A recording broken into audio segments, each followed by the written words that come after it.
him up, lay it down just like Matt Amari. Wrestling RHAPup's gonna make it sorry. Feeling like The Rock cause I'm driving the Ferraris. And we coming every week and it's feeling like a party. Moolah Ric Flair, showing out like Bianca Belair, Best podcast, fluxier than the air, Roman Reigns and we win it, don't care, No cap. Throw him up, lay it down just like Matt Amari. Wrestling RHAPup's gonna make it sorry. Feeling like The Rock cause I'm driving the Ferraris. And we coming every week and it's feeling like a party.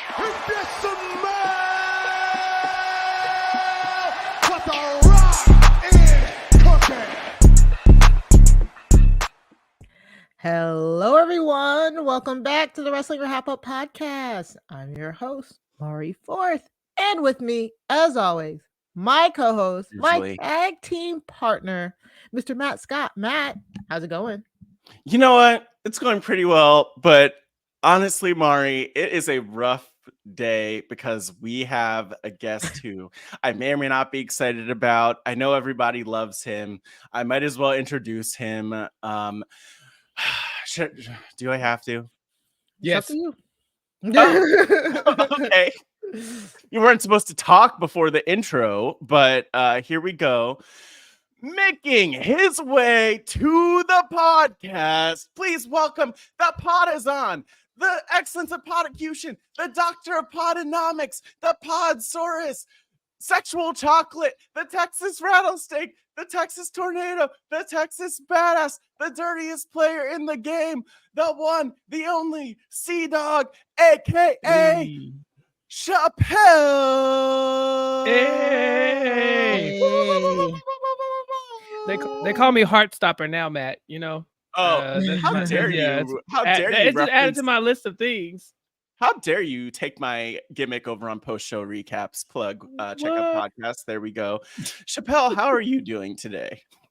I'm good. I'm even better after that amazing introduction, Matt. Mari, it's great to be back. Thank y'all for having me. It's been too long. It has been. It really it's always has. too long. Yes. Exactly. We're glad to have you whenever we can, and we're gonna do like a very special episode. We're gonna talk about a few clips from this week. There's like some stuff, but then we're gonna do another tier list. We had lots of fun last time we did a tier list. Yeah, so we're gonna do it again. So before we gotta jump in and do some housekeeping stuff. So if you haven't already, go subscribe to the Rob Has a Podcast Network reality TV RHAPup's feed, where you get all this wonderful reality TV content. You can go to robhasawebsite.com/RHAPup's feed. That's robhasawebsite.com/RHAPUPS feed, and you'll get lots of just wonderful, amazing reality TV content. And of course, if you haven't already subscribed to us, please go to robhasawebsite.com/wrestling feed to subscribe to us directly. Okay, let's just get into it because we got a lot to go through, and we want to save some time for our tier list near the end. But there were some highlights of the week that we just had to get the amazing Chappell's thoughts on before. So, of course, the highlights of the week can be found in a handy playlist that can be found either in your show notes or show description. I got to start with the New Day. The New Day, they returned for a nice little promo, spot. So glad to see that Kofi is back and healthy. Him and Woods are teaming. But they brought some friends along with them for this promo. Chappell, what did you think about Kofi and Woods bringing the Montgomery Brawl chairs to the arena? On the one hand, I'm like, come on, y'all. Come on, people. We still doing this, but it's fresh. You know, it's still making news. It's still fresh. However, I remember back in the old days where, you know, your weapon was your gimmick a lot of times for a whole entire match, you know, sometimes, or maybe your whole character is based around your weapon. And so if they decided to incorporate the steel chairs into their gimmick a little bit more, because, you know, that's not the New Day's thing. But if this just becomes them walking around with this for a while, white folding chairs. White folding chairs, or a white folding chair match even, you know, I'll take all of that.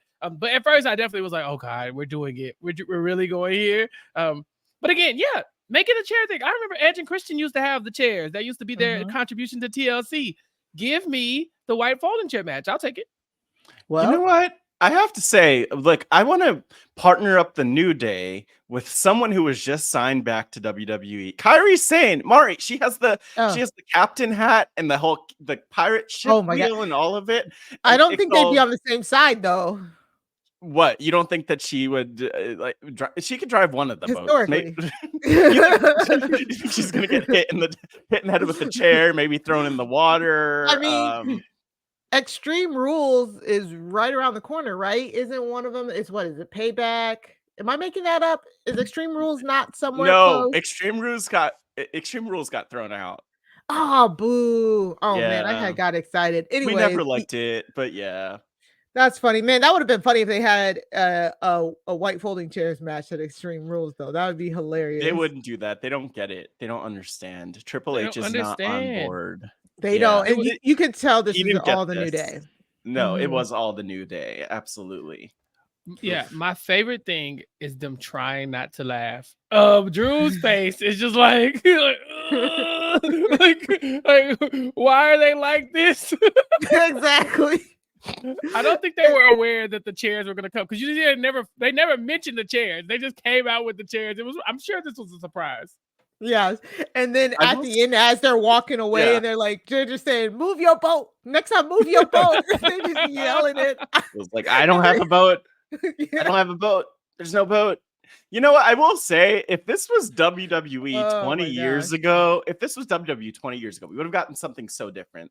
Like, we would have gotten New Day with the chairs, but like that would have been after they're getting their ass kicked by a bunch of white wrestlers on the roster. So I'm glad that this isn't happening. Why are we not talking about Xavier Woods' braided pixie cut? Like, or Bob? Like, what is it? Yes, Bob. What did you say, Mari? It looks like your mom's. Would I tell you this is what my mom would rock 90s? Every day in the late 90s, early 2000s? I was like, what is happening? The braided Bob, the Maxine shop. Yes, yes, exactly that. Exactly that. I was shooketh. It's you gorgeous. See the burnt ends from here. I was. Oh my god, so good. This was so funny. I don't care. I don't care if it was like 2 seconds. It was hilarious. I don't know if Drew and Matt Riddle, like, I don't know if they're now like pairing up. Drew don't really seem to care for the tag team to me. I don't know. No. But I'm just glad the New Day's back. They're just so hilarious. Yeah, Chappell and Kofi's birthday. Kofi's birthday. Kofi? Yes. Did they say his voting birthday or something like that? Yeah, something like that. Yeah. Look, Chappell, how did you feel seeing your favorite wrestler, Matt Riddle? He was there. You know, he was there. Of all these people, I'm surprised he's still there though. So that's top four. I'm wondering if he was pretending to not know what they were talking about, or truly did not know what they were talking about. You know, the references. Yeah. I couldn't tell, but I just Drew's face. He is trying so hard not to just walk off because he's like, "Why am I here?" Because I'm telling you, they did not tell them they were coming out with them chairs. They said, okay, they're going to come, cut a promo saying they're coming back, and then that's going to be it. And then when they came out with the chairs, it was just like, oh, God, what's happening? They were us, because I was at home like, dear God. But honestly, I was wondering, I don't know what date this happened, but I was thinking, like, where was Riddle on August 6th or whenever this, August 5th. Yeah. I'm just saying. Not the new where he might have been there. He might have been in Montgomery getting a tan over there. Might he have? Yeah. Oh my God, that's so funny. Next up, we gotta talk about my man Shinsuke Nakamura and his promo. I want the heel music to come back. It has to come back soon. But he comes to the ring and he cuts his promo in Japanese. Like, again, WWE has not changed in 20 plus years.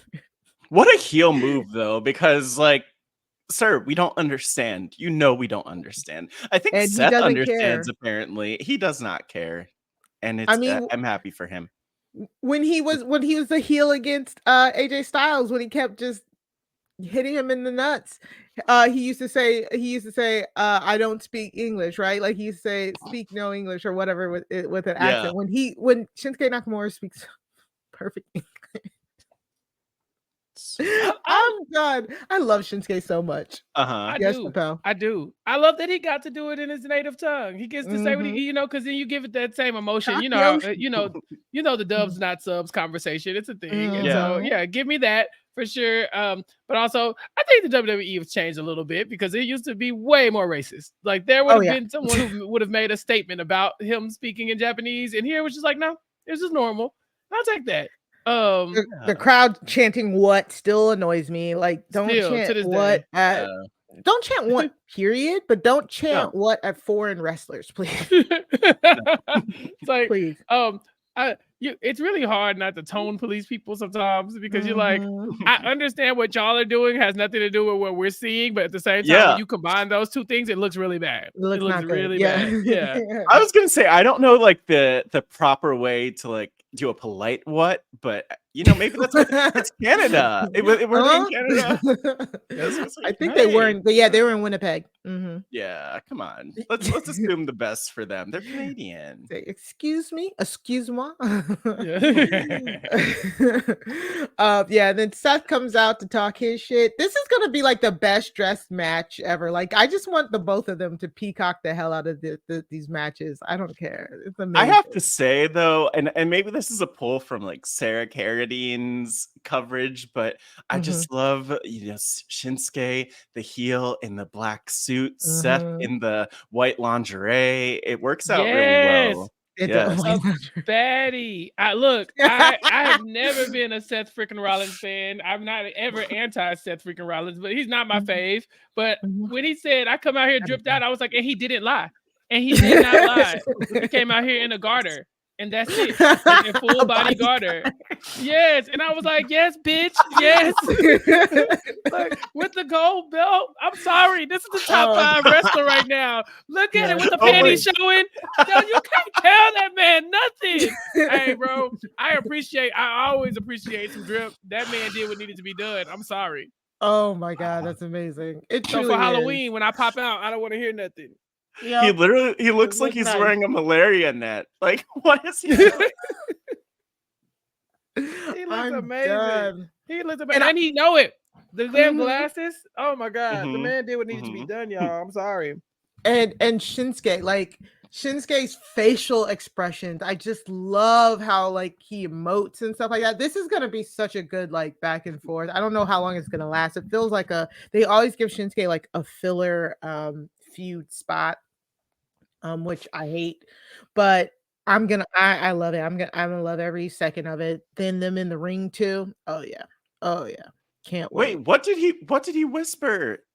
What was he whispering in Seth's ear? Yeah. Do we know? He probably said, "I see your panty line." Your jaw showing. What? Pow! Kick to the face. Yeah, I think that's it. I think we cracked the code. So good. Ooh. What did he whisper? Matt, you put yourself in his shoes. You're in Shinsuke's shoes. You're standing there in front of the man. And like you said, a malaria net. He was wearing this. Not your laundry. This is a good time to say, if you're not watching us on YouTube, then you are just getting half the story. Man, wearing a bunch of shoelaces. What did you? Not the shoelaces. Oh my God. No. Speaking of what, Shinsuke whispered, he whispered, "Your shoes are tied," and then just hit him in the face. I said, "My shoes are not my drip." Yeah. Oh my God. I'm sorry. Yeah, that was good. I'm glad y'all noticed because that was like my only notes. I said, what is he wearing? Oh my God, it looks like it's his wedding day. Like, what is going on? So but like after the wedding, where you go like to the the reception when the bride goes from like bride mode to like freak bride. When back that ass up play, this is the back that ass up look. Yeah, the making it jump look. Yeah. Rips off the suit. Oh my God! Wow. We should give Seth. Look, somebody needs to send this to Seth and just give him some ideas. Maybe he'll take his character in that direction. Like Oh my God. I'm ready for this weekly.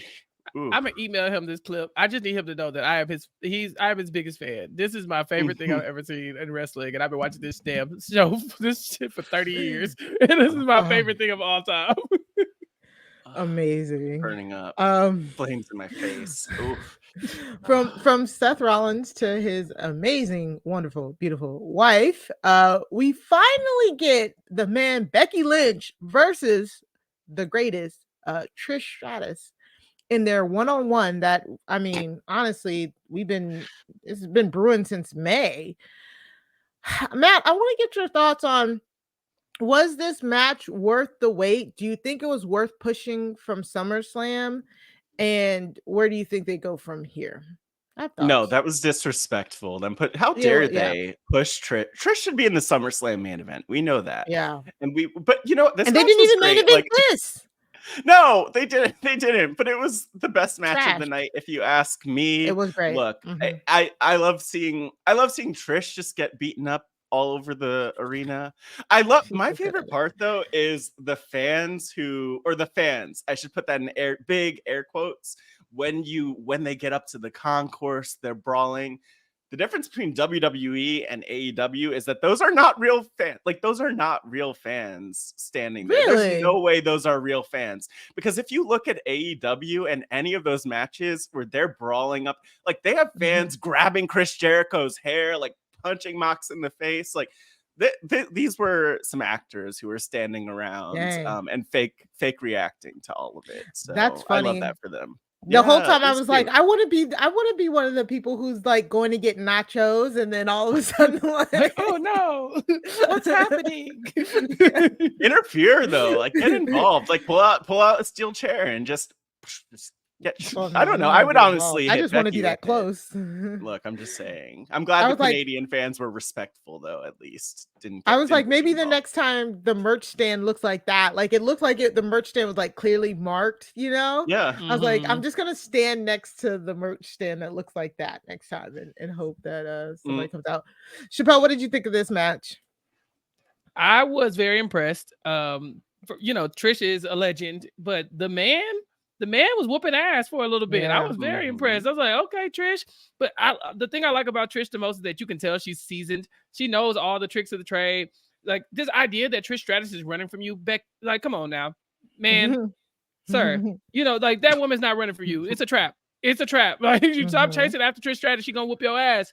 I loved it. But then for it to end, going into the crowd, that is so cool to me. I feel like if I ever go to a wrestling match, I need y'all to fight next to me. That's so dope. And then to end and count out, I was kind of like, okay, whatever. But then we see that what's her name? Zoe, the groupie. We jump people here. And I love when we jump people in wrestling. Yeah, we jump hoes. And so I was like, oh shoot, Zoe. I felt like the very ending was a flop. I feel like the fight was so good that we're like this little, like, if you're gonna jump the girl, beat her ass. You're kind of like, okay, we knocked out. Let's go ahead and go. Like, you back there now behind the souvenir counter and stuff like that. Choke her with a I don't know, with a souvenir cup or something. You back there now. Use what you got. So I enjoyed it. Yeah, like, once you hit this spot right here where you're on top of this thing, grab the grab a t-shirt or something and choke her with it. So. Well, Trish did stop like mid-match to like shirt up and promote the merch, the gay merch. Yeah, it wasn't even just the plain merch. It was the rainbow. Look at that. Look at Trish. Thank you, Trish, for being an ally. Look at that. And then when Wade said, "I'm gonna buy that shirt," I was like, "Damn, me too." Like, what shirt was it? Yeah. Pause. Let me go look at this shirt. Oh my god! So I liked it. I liked it. It was fun.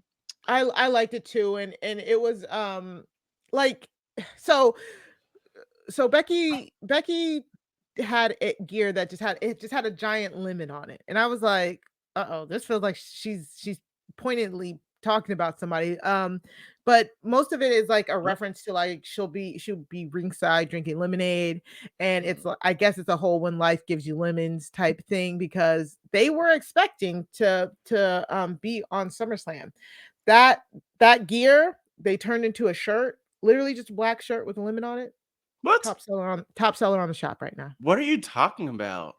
Damn. Really? Yeah, because so this was shady gear. I think it was. Yeah, I think it was. But the good thing about how does it look? Hold on, I didn't mean to interrupt. I know. It's literally just a black shirt with a lemon on it, and it says Becky Lynch on the sleeve. Why did you not I sent it to y'all via Twitter. You didn't buy it though. You didn't buy it. Now. What is wrong? Come on. Here we go.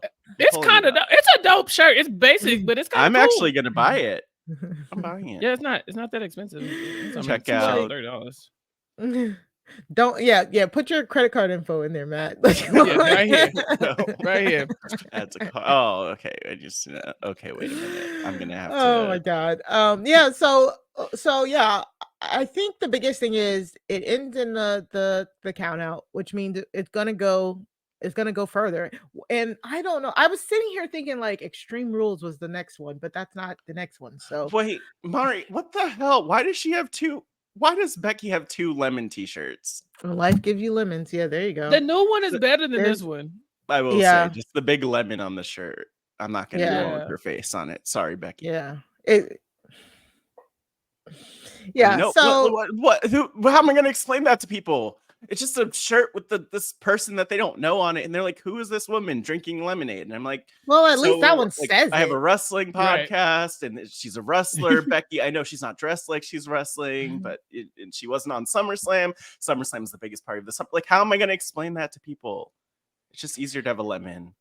Yeah, it either way. This feud, it's still so good. You know, I wish there was something to take it to a different level or something, because I feel like we're still getting the same beats. Yeah. What, Matt? You know how they used to do mud matches? Yeah, lemonade, like a lemonade match where they're just in a pool of lemonade wrestling. So you're trying to bring back the divas, days. The divas. There's nothing wrong with the divas. Put them in the Seth Rollins net. Yeah. Put them in the net.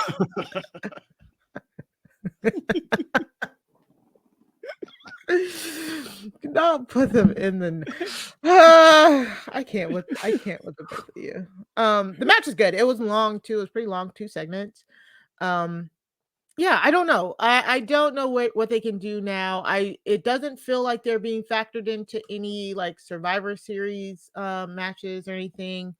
We have Payback and one other thing in between Survivor Series. So we'll see where it goes. No matter what, it's just an amazing feud, and they'll figure it out. I hope. Next up on SmackDown this week, we got Bianca Belair teaming up with Charlotte Flair to go against Damage Control, Io Sky, and Bayley. Yo, this match, amazing. What? Like, this match was so good. Like, this felt like women's tag team wrestling. Like, yes, exactly. It was just so good. Chappell, what did you think of this match? I know that's your baby mama and all that. That is my baby mama and all. You know, I have an unpopular opinion. I don't like this, because I feel like all of these people are like, this is the top of the game, and y'all treating them like this is a regular ass tag team match. This ain't no regular ass tag team match. This is like, bro, all these women have been the WWE champion, like the champion, right? Like all of them. How often do you see that? If this was a men's division, right? Like, how often do you see 4 champions in a tag team match? You just acting like it's a champion. Like, no, these are the top of the game. I was like, they're very cavalier about this. This feels like it needs to be like a pay-per-view or something like that. Because you have, I mean, this could have easily been a fatal 4-way match for the title, you know, for y'all to be like, oh yeah, we're just tag team champion, like whatever, bro. I love all of these people. I didn't realize it until now, because you know, my baby mama, she clouds my judgment. I don't like that they call Charlotte Flair the queen, because my baby mama's right there. Bianca's right there. Like, who are you talking? They said the queen is not in the ring right now. Sorry, she's outside the ring. But yeah, but I love them. I love them all. I just think that this is why you need more women's wrestlers, like more women wrestlers, because you need to have this stuff tiered off to where you don't have this huge ass match looking like a normal ass tag team match. You need people for that. You need undercards. You don't have your goats out here fighting each other for play. There ain't no title on the line or nothing. That's why I was like, bro, I didn't like it. I love the match. Don't get me wrong, they're amazing. But I was just like, so y'all just gonna act like this normal when you got the queen and all her friends there too. Okay, cool. Yeah, and So, you know what? that's my opinion. I in general just don't. I don't trust Charlotte. Like, I don't trust Charlotte. I don't like the way that she holds Bianca's hand up. Like, I just don't feel comfortable. I know that she's trash. She's been, Mari, you know this. You've been saying it for years. So why are we going to pretend like this is normal and this is okay, that this isn't going to go downhill? Mari, back me up.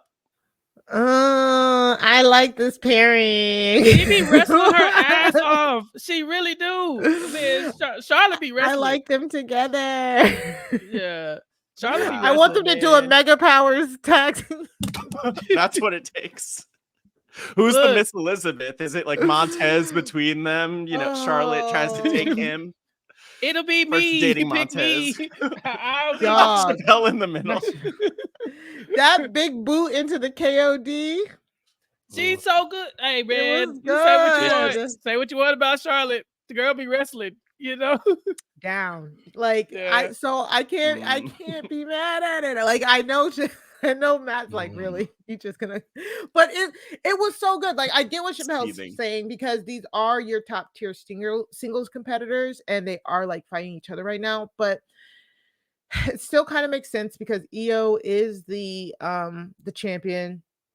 She has her squad backing her up. So in order for you to get to the champion, you got to take on her squad as well. You know what I'm saying? So it makes sense. And I love the way that they're utilizing the women like circling through the top women, because last week it was Charlotte versus Asuka before Io and Bayley, stuck their noses into it. So it's kind of like we can't even like crown a contender because y'all keep getting in the way. So we got to deal with you first. Type beat. But you're right. We have women's tag team. Chelsea Green. Wow. Yeah, I know, right? Chelsea Green and Sonya Deville were the women's tag team champions. Sonya Deville just went out with an ACL injury. We talked about it last week. Chelsea Green was doing Chelsea's Got Talent and all this stuff like over the weekend, just for her to get to Raw and Piper Niven to take out Katana and Kaden and then just snatch the belt from her and is like, I'm your new partner. And Chelsea was like, well, I was doing like tryouts and if you want to put your name here, and Piper was like, I'm your new partner, and just walked away with the belt. Like, I didn't know you could just debo belts from people, but okay. Because if that's the case, Bianca, girl, go get your belt. Yeah. Snatch it up. What Piper gonna do to you? Go get that belt, girl. Wow. I don't know about this one. Like, look, I love Piper. Look, I love it. But we wanted the auditions, and where's Mandy Rose? I did like, I'm just saying, Mandy Rose and Chelsea is not Green coming back. She makes too much money on OnlyFans. Yes, good for her. Making millions. I don't wonder how much. I want to know how much she's making. I want to know how much she's making. She was averaging $1 million a month when she was doing it on the low, so I can only imagine how much she's making now that she can like. We need to bring her on. Yeah, Chappell. You didn't hear that? Mandy Rose was released because they found out she had that spicy site, and like pictures got out about it. And come to find out, she was making $1 million a month on that site when she was doing it like on the low. Future Hall of Famer. Just for that. You damn right now. Yeah, now she is for sure. If you don't stop Googling, do my research. I gotta switch tabs though. Man, it messed up your whole algorithm. She's an icon. Yeah, so I did. Yes, it's ma'am. I'm sorry. Mandy Stacks. Mandy Stacks, yeah. No, it's Mandy Stacks. There we go. Stacks. With the dollar signs and everything. Yeah. Well, okay. Paper stacks. Y'all are getting me. Are you making $1 million in one? She about to make $1 million in what? $12.99. I'm about to. I got you. I'm gonna support women-owned businesses. Small business. I was gonna say small business. Small businesses. So now Piper and Chelsea are the tag team champions. So maybe we can get a tag team mid-card division going. Who knows? But until then, I thoroughly enjoyed this this match. It was so good. It was literally 4 of the best women in the match doing their thing. Io, it reminds me of just how smooth Io was. Io and Bianca, again, they have very good chemistry. That chemistry between the two of them, amazing. So, I mean, again, the SmackDown Women's Division is just in great hands. Unfortunately, after the match, Bianca was attacked by Io and Bailey, and they put her. I forgot to send this to y'all. My bad. They put her leg in a chair, and then they jumped on the chair because it was the previously injured knee from the PLE, and so it feels like they kind of wrote Bianca off. It feels like, but yeah, they jumped her backstage, injured the knee. They made a big deal. She was like screaming and hollering. So I'm wondering if that means she's being written off some way, shape, or form. I don't know if she has any other gigs she needs to do or anything like that, but yeah, feels like we might not be getting Bianca for a minute. Damn it, Mari, I know you when I first met you, you were a huge Bailey stan. And it feel like you barely even be like your girl didn't fell off in the ranks, man. Like we just had a whole conversation. You ain't mentioned Bailey twice. What's going on? Never that. Bailey not giving what y'all said she was supposed to have gave, it seems. Wow. No, Bailey is great. Bailey is amazing. Sure. Bailey, but we've talked about it. Bailey has been somewhat hindered by her injury that she's still trying to get over. Her ACL injury that took her out for over a year and stuff like that. So Bailey is still doing great work, but Bailey herself has said that this current run isn't about her. Like this current run with Damage Control, she's trying to focus on Io and Dakota, and it feels like it. She's perfectly prone here to be that mouthpiece for them, to keep Damage Control in the limelight, but to not step in front of it for them. So I love it. I love what she's doing. I don't know what's going on with the Shotzi thing. They were referencing the Shotzi feud on commentary. So at some point, I think Shotzi will like come back to resume that feud with Bailey. But right now, Bailey's living her best life, like being behind her girl and that title. Yeah, but then Dakota, she's really living her best life because she's just out there with her peacock arms and everything. Just watching. Cute. Yeah. Just watching though. Like, isn't that the life? Not like you don't even have to take any bumps. Like, damn. Look at that. Good for her. Yeah, because she too is getting over an injury as well. So I love him. Love all of them. This is great. I knew when we were picking out clips, I said it doesn't matter. The one thing I want to see is what the women gonna do, and they completely delivered. Even like I said, even just like as a casual viewer, I was like, man, y'all got the top dogs here. What's up? You know, this ain't normal. Yeah. For like no reason, it felt like. Yeah. So we gotta talk about it. So Edge, this seems like this might be Edge's last match. It is his last match. He's wrestling under contract. He challenged Sheamus. Sheamus, of course, I think Matt talked about it on a previous episode. Sheamus was one of the people who, through his Celtic Warrior workouts, helped Edge get ready for his comeback. And not a better fitting way to go out. Edge has his final match against Sheamus here. They were in Toronto, I believe. In Canada, you know how Canada is. Beth was ringside. It was so funny. Before the match, Beth was ringside and she was crying. And James was like, Beth, don't give away the end of the match. But it was such a nice moment. Matt, as our resident Edge head, what did you think about this?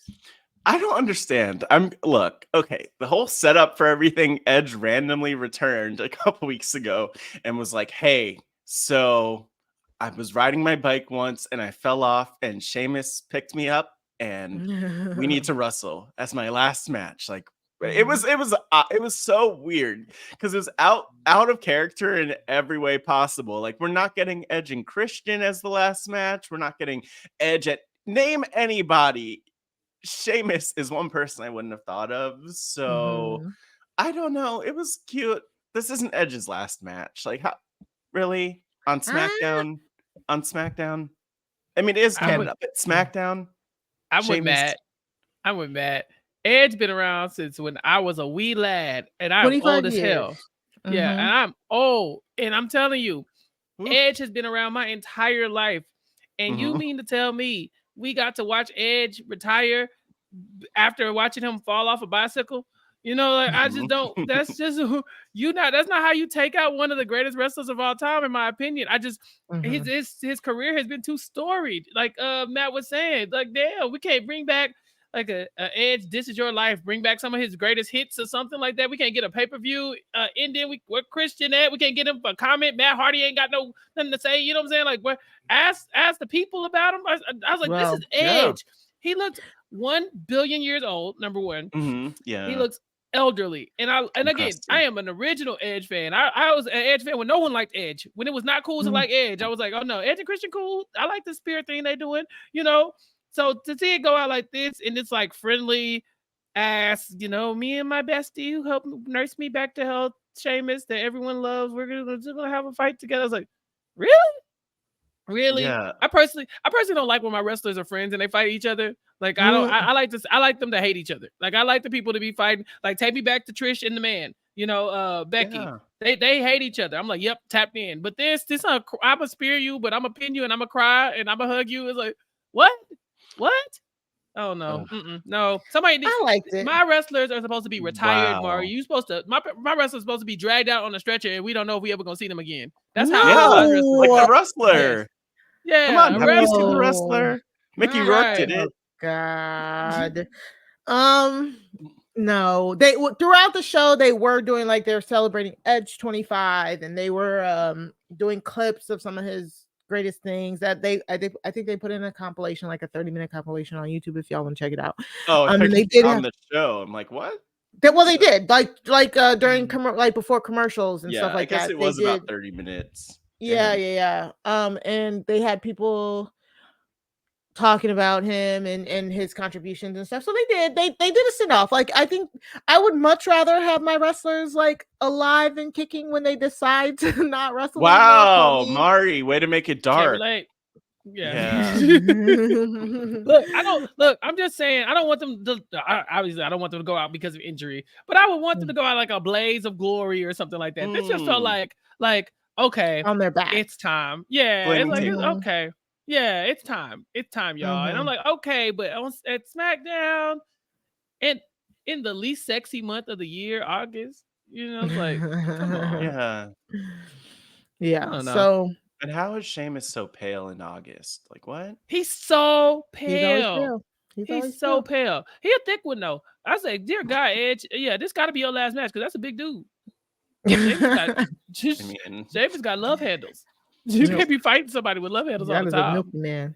Yeah, that's so that's Edge. Also, Edge will be in the new Percy Jackson TV series that just got a premiere date and a teaser trailer for December 20th. He's playing Ares in the Percy Jackson TV series, and I cannot wait because I do love the Percy Jackson books and series. And they made Annabeth Black, so go cry about it, haters. So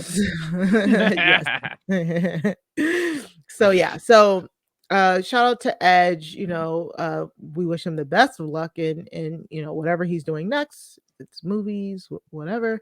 AEW. I'm just saying, we have to figure out a name for him. Another name. No, they can't do. No, I don't know why the name Edgy Guerrero. Edgy Guerrero would be nice. Edgy Guerrero, yeah, Edgy Guerrero. Edgy Guerrero. I love it. Ledge.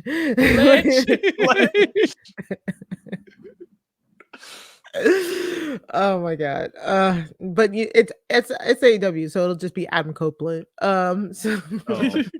Can he have his theme song back? Do you think you know me? Can we do that again? We bring it to old school? Hell no, they won't. They can't do that. Man, I need to see that. Because he doesn't use that song no more. You know. He should.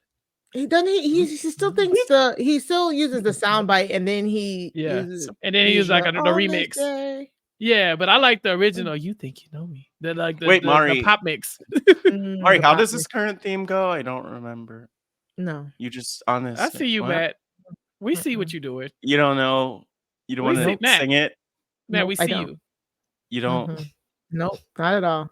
Wow. He just retired. You're so You said disrespectful. retired and you want to pay homage. All Wow. right. So This is who I podcast with. Damn. yeah, this Do is you- Well, Mari, do you want to eulogize Edge? This might be your last time talking about him. I mean, Matt, Go ahead. Matthew. Eulogize him. Eulogize him. Go, Mari. Like Edge was great. I liked Edge. You know, he was cool. Thank you for TLC matches.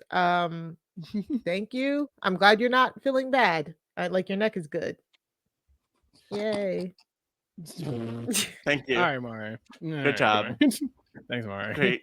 That's it. I'm gonna miss you, Edge. All I'll say. You know, we was worried for a minute that you weren't coming back. Yeah, You know, that was we scary. were, it was very scary. We're so happy you came back. I believe it was on this very podcast. We called you winning the was it the Royal Rumble when the you Royal came Rumble. back? Yeah. I was like, we Edge did. is coming back and he gonna win it. You know, and you did. And so if you're listening to this, Edge, congrats, man. I'm a big fan. Hope you have big future on Percy Jackson and the Lightning Thief. Love it. Yeah, Edge, just you deserve rest. I don't appreciate every time that your intro music plays, like your bones are creaking. It's rough. It's really rough. It's He pretty gonna whoop rough. your ass. Yeah, that's okay. I mean, he's great, but they've had to like turn it up just a little bit so you can't hear him moaning and groaning on the way down to the ring. So Hey, my I'm dude is happy for tired. him. Yeah, me He has too, so many man. kids, by the way. He has like 3, 4. I don't know how many kids. A lot. Way Edge too many. fucks, okay? All right. That's it for the highlights of the week. Highlights can be found in the show notes or show playlist. When we come back, we're gonna tier list the greatest Attitude Era gimmicks. Oh wow. Yeah. So stay tuned. All right. We're back. Okay. Matt, pull What are up we the tier doing? list. We're back on our tier list bullshit. Okay. Since we Damn. have Chappell here, who is a big fan of the Attitude Era, and we liked how our superstar tier list went, we will be ranking and tier listing the Attitude Era gimmicks. So this is gonna be fun. All right. So let's talk about the top tier. The top tier, which is Give Me a Hell Yeah, are some of the Hell yeah.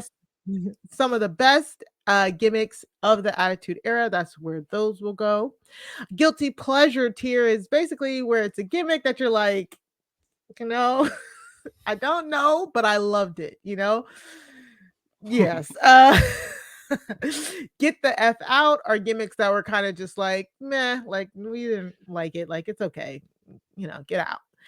But problematic AF is very self-explanatory because some of these gimmicks problematic AF. So you know what? Let me start. I'll Yeah. start and then we'll go with Matt and then it'll be Okay. Chappell. Each one of us will pick a gimmick to talk about and then we will debate where it goes in the rankings. Mm-hmm. So I have control here. I'm the captain now. Wow. Yes. So Look we at have that. a lot of gimmicks here. I always like to start like on a high note. So I'm gonna go with Al Snow and Head. Where are you Yes. putting them? King.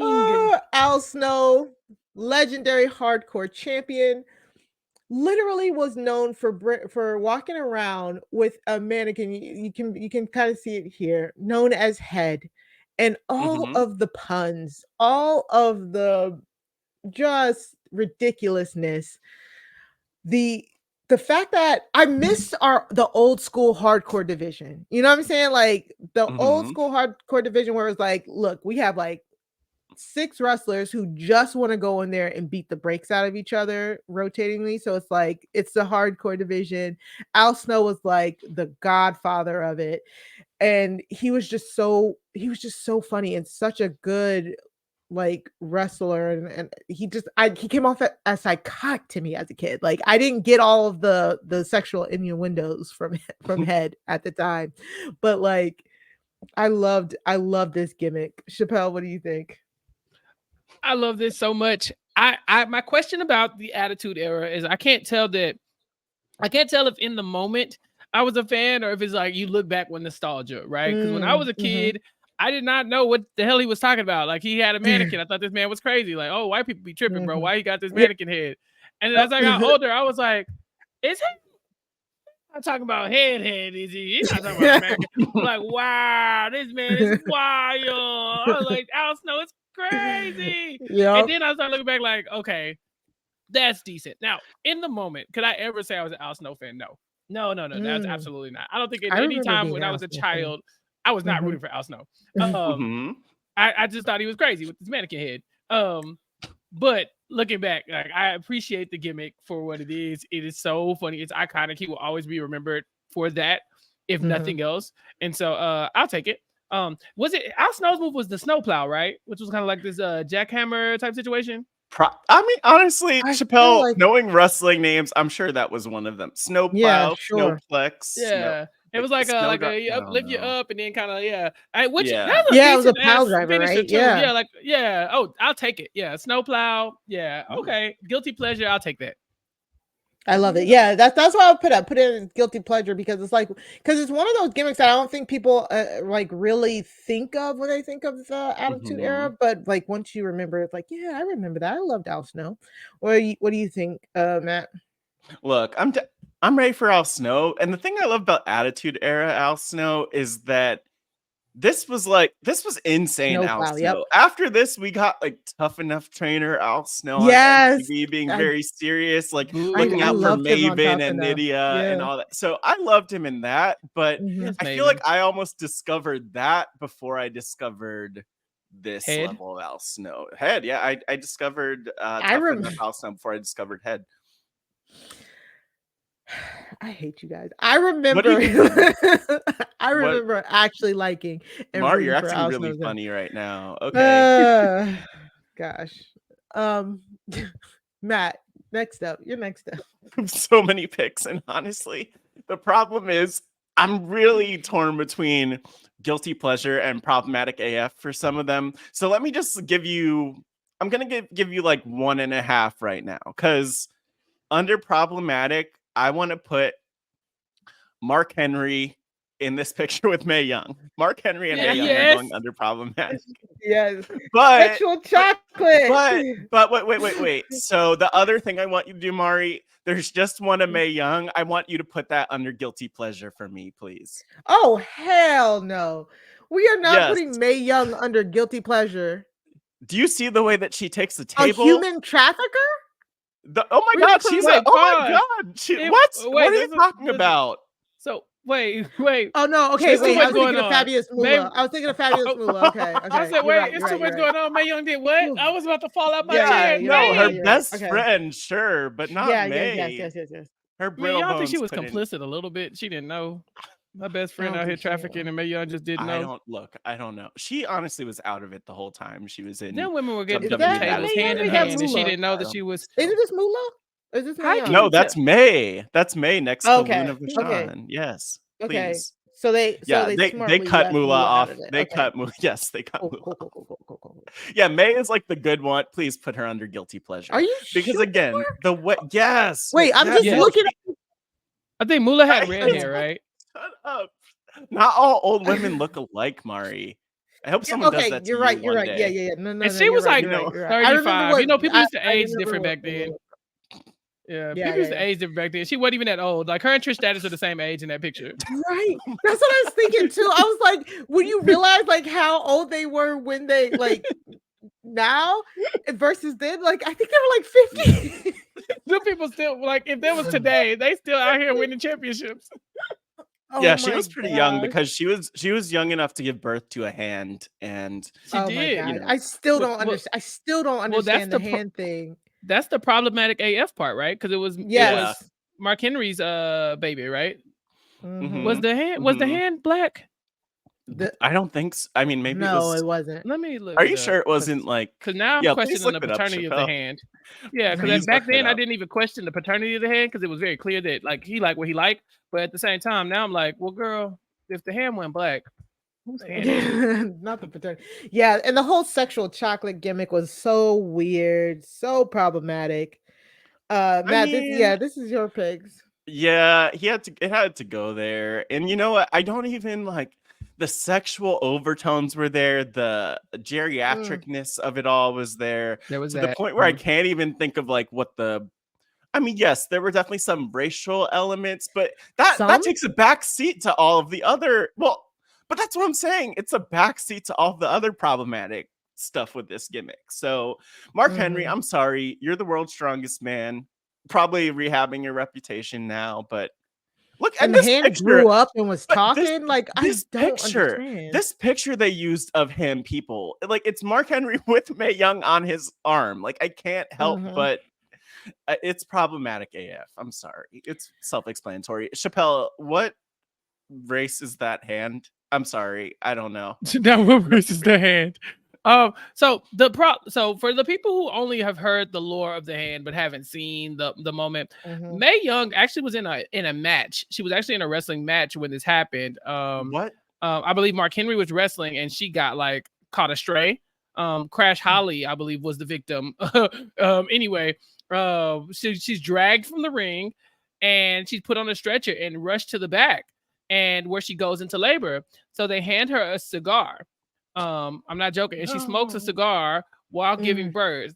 And then as they are, they have her like TP, so they can look in there, whatever. Mhm. And then they see a hand. Now, I'm looking for evidence of the hand's ethnicity. And right now, they've got the clamps. This is really They like didn't do a DNA test, but okay. The hand is a fully grown ass man hand. Okay, number one. It's not Mhm. it's not an infant hand. Also, like this hand could file taxes. Also, the hand is not Oh, black. It might no, be it's like mixed at covered in. best. But yeah, and it's covered in ew. Ugh. viscera, is what it's called. Yeah. What? No, that's a wrestler. I'm sorry. It's covered Yeah. in goo, and yeah, it's not a beige hand. The Ooh. hand is a very much a Caucasian hand. Mark Henry should have been concerned at that point. Ugh. Mhm. That There was you such a go. weird. Like, why? But I why just want to know not? why Crash Holly had to take the L on this one. He had nothing to do with this, and he in the middle of the ring when this happens. Hardcore legend, Crash Holly. Yeah, what's more Um, hardcore than this? But hardcore legend Mae Young also. Let's just Also, yeah. shout out. For you said you put her in the guilty pleasures for taking all She's those on table shots, those table the bumps. the Dudleys when The she was like Dudleys, 80 yo. years old. They That power is bombed her through the table. They jumped off the stage and put her yeah. through a table. And she lived at least a few Another years 20 after that. years. I mean, something like that. Yeah, another 20. She didn't Something. pass away till 2014. Like Oh she wow, was, really? yeah, she was a thick because she broad, was yo. only 40 when this happened. I'm sorry, lady she just looked old. She wasn't that old. Oh man, God. What so kind of good. stretches was she doing? All right, Good for her. Chappelle, you're up next. Yeah, please. I thought I knew where I was gonna go, but now I've changed my mind because we just mentioned one of my goats. Gone too soon. The king of the hardcore attitude era. I don't even know if he's in here, but I know we cannot talk about the WWE hardcore attitude era without talking about Crash Holly. I love that man. The 24/7 title reign type situation was just the best thing that I've ever seen in my life. I'm sorry. I thought that was me. Like if I was gonna be a wrestler, I was the type of person like let's fight all the time. If I gotta pull up at your house and fight you or at the movie theater and defend my title, we used to do that stuff. And I was in middle school, and I remember someone be like, "Oh, you got the hardcore championship today," and then boom, it was open season on your ass the whole entire day. Like somebody might just run up to you and like trip you or something, and then like quote unquote pin you for your title. It was just a thing, This man could get pinned anywhere, and he managed to just like escape. I think it's because that was the coolest part about it. Like he was a good hardcore wrestler, but the idea that this man could outrun these people. They were jumping this man constantly. I love Crash Holly. Like I said, gone too soon. Very tragic what happens with wrestlers sometimes, and especially with this situation with him. But the 24-hour title reign, put it in it's a legendary reign. That's a thing that you just don't come up with randomly, you know. Anytime, any place, anybody could get it. So he's my, I wouldn't even say guilty pleasure. That's a hell yeah. I love that so much. So that's where I would put it. Mari. Bring it back. Do they still do that? Yeah. Bring it back. I don't know if I'd put in hell yeah. I But mean, you kind of I mean, we agree. Okay, Chappell's okay. our So guest. both of you. We have to respect. I mean, maybe at the top of guilty pleasure, but I just don't see what's wrong with it. It's so much fun. It is fun. It is okay. It is a fun gimmick. And it also comes like after he had tried so many other gimmicks like Sparky Plug that just weren't getting over, and he didn't have like the charisma to pull off some like other gimmicks. And for him to find his niche, like being in the hardcore division, being the hardcore champion, like I loved everything about that. You know, again, some of the behind the scenes stuff, problematic AF. But wait, with Crash? Yeah, with Crash, yeah. What did Crash is the same. The Crash is the same as Bob Holly, right? Okay, and let me just say, I just want to make a side comment just to get past this. Unless no, Bob is hardcore. Bob is hardcore. You're right. Yeah. Yes. No, but that's what I was gonna say. And put Bob, aka Hardcore Holly, and get the F out, because that man was a wreck. Straight up wreck. He's not worth talking about a lot, but he just was kind of abusive backstage. He also was on a lot of pills. I was never a fan. Also had a good finisher, but I was never a fan of Hardcore Holly. But Crash was my guy. I was like, my feelings would be really hurt if you told me that he was a sex trafficker or something like that. Like I would be distraught. Yeah. Crash or no, you're right. You're right. That might be. Look, oh God, it's too early in the morning to be stretching my memory like this. Hardcore Holly under get the F out. And yeah, he is problematic AF, but I just wanted to get the F out. Yeah. Crash Holly and Crash Holly during the everything I said was about Bob Holly. Fuck. Sorry, my bad, everybody. But Crash Holly during the Molly Holly Spike Dudley storyline, like carried that fucking storyline. Like he carried it for that side of the family. You know what I'm saying? Like I love the Molly Holly Spike Dudley like Romeo and Juliet storyline, and Crash was the one who was like Bob was like legit like nah, and Crash was like slowly coming, if I remember correctly, he was like slowly coming around to like them being together and stuff like that. But I agree, Crash Holly was really great, and the hardcore division like just overall was just so fun back then, and it's just they can't do that. You know, AEW you know is trying to bring back that type of like aesthetic and stuff like that, but it feels if for some reason it feels different now. I don't know why. Yeah, I'm telling you, it's when I think about Crash Holly, I get emotional because I just remember being just like, I think it's because I was little, and so I felt like this little guy is out here just like in the division. I mean, his cousin's name is Hardcore, and you're trying to compete in the division with in that division against your cousin, you know. And I'm like, man, I'm rooting for him. He's like an underdog, but also he can hold his own. And then he had this amazing 24/7 title thing where I watched this man fight in the hospital, you know, in the hotel room. They woke him up with a ref. All you had to do is pop up on that man with a referee anywhere, and it could go down. And so it reminds me of, I think in this picture he has the basket full of weapons.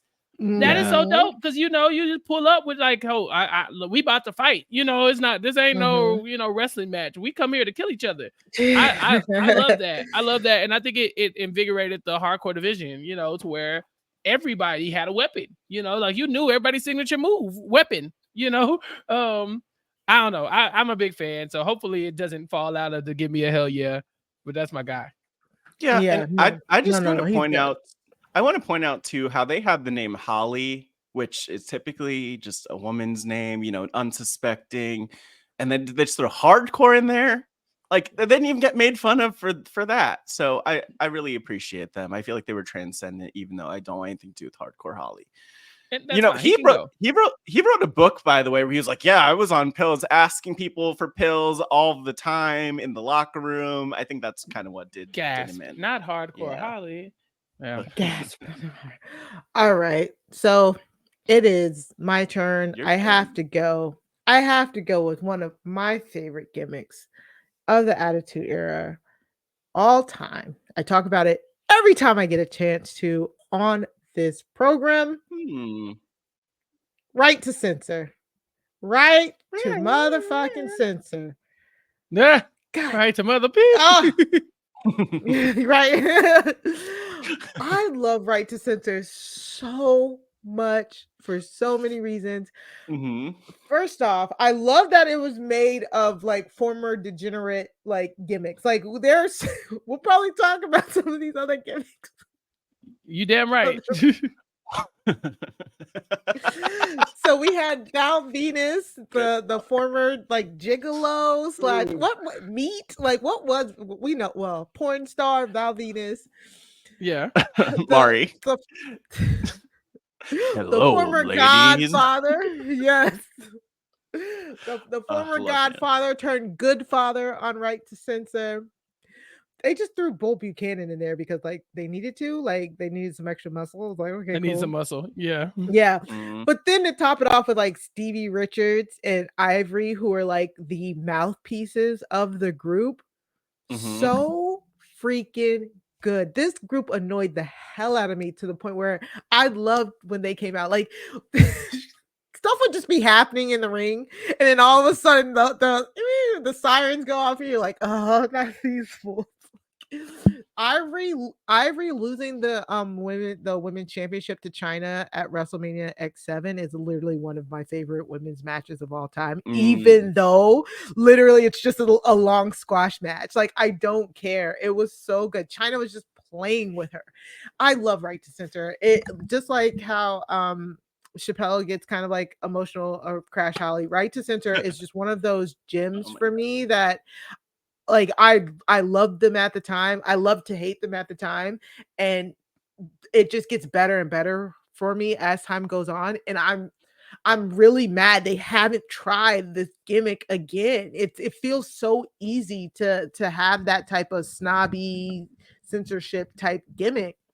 And when Ivory came out in this gimmick at the I can't remember if it was this past women's rumble or the one before that, but Yeah. when she was kind of doing like backstage interviews, like maybe a week or so afterwards, I was like, please, please, please give her like a faction, please. Like She looks the same. She looks I the know she same. looked Like, the what the exact hell? same. Oh my gosh, it was so Ugh. good. Anything about Right to Censor, Matt? They're just perfect. Like that's the thing. And annoying as hell. You nailed it. Yeah, so I think annoying. though that like for me, the two people who really shined, especially after this, Ivory for one. Well, Ivory kind of did, though they didn't do a ton with her. She did a lot of hosting things. I think she Mhm. did a lot of matches on Sunday Night Heat. But you know what? Stevie Richards, that Yeah. man is amazing. He's still around the wrestling He's world, really like good. appears on podcasts and things. I think he Mhm. might be a chiropractor or something now, which is Yeah. good for him and his back, because he carried WWE and Sunday Night Heat in the early 2000s. Like, look at him, Mhm. Stevie Night Heat, an icon. But I don't think this is the last we're gonna talk about with people in this group. That's for sure. Chappelle. I will save my thoughts about Right to Censor when we start talking about the censored and the people who should have been censored. But yeah, this is our kind of group.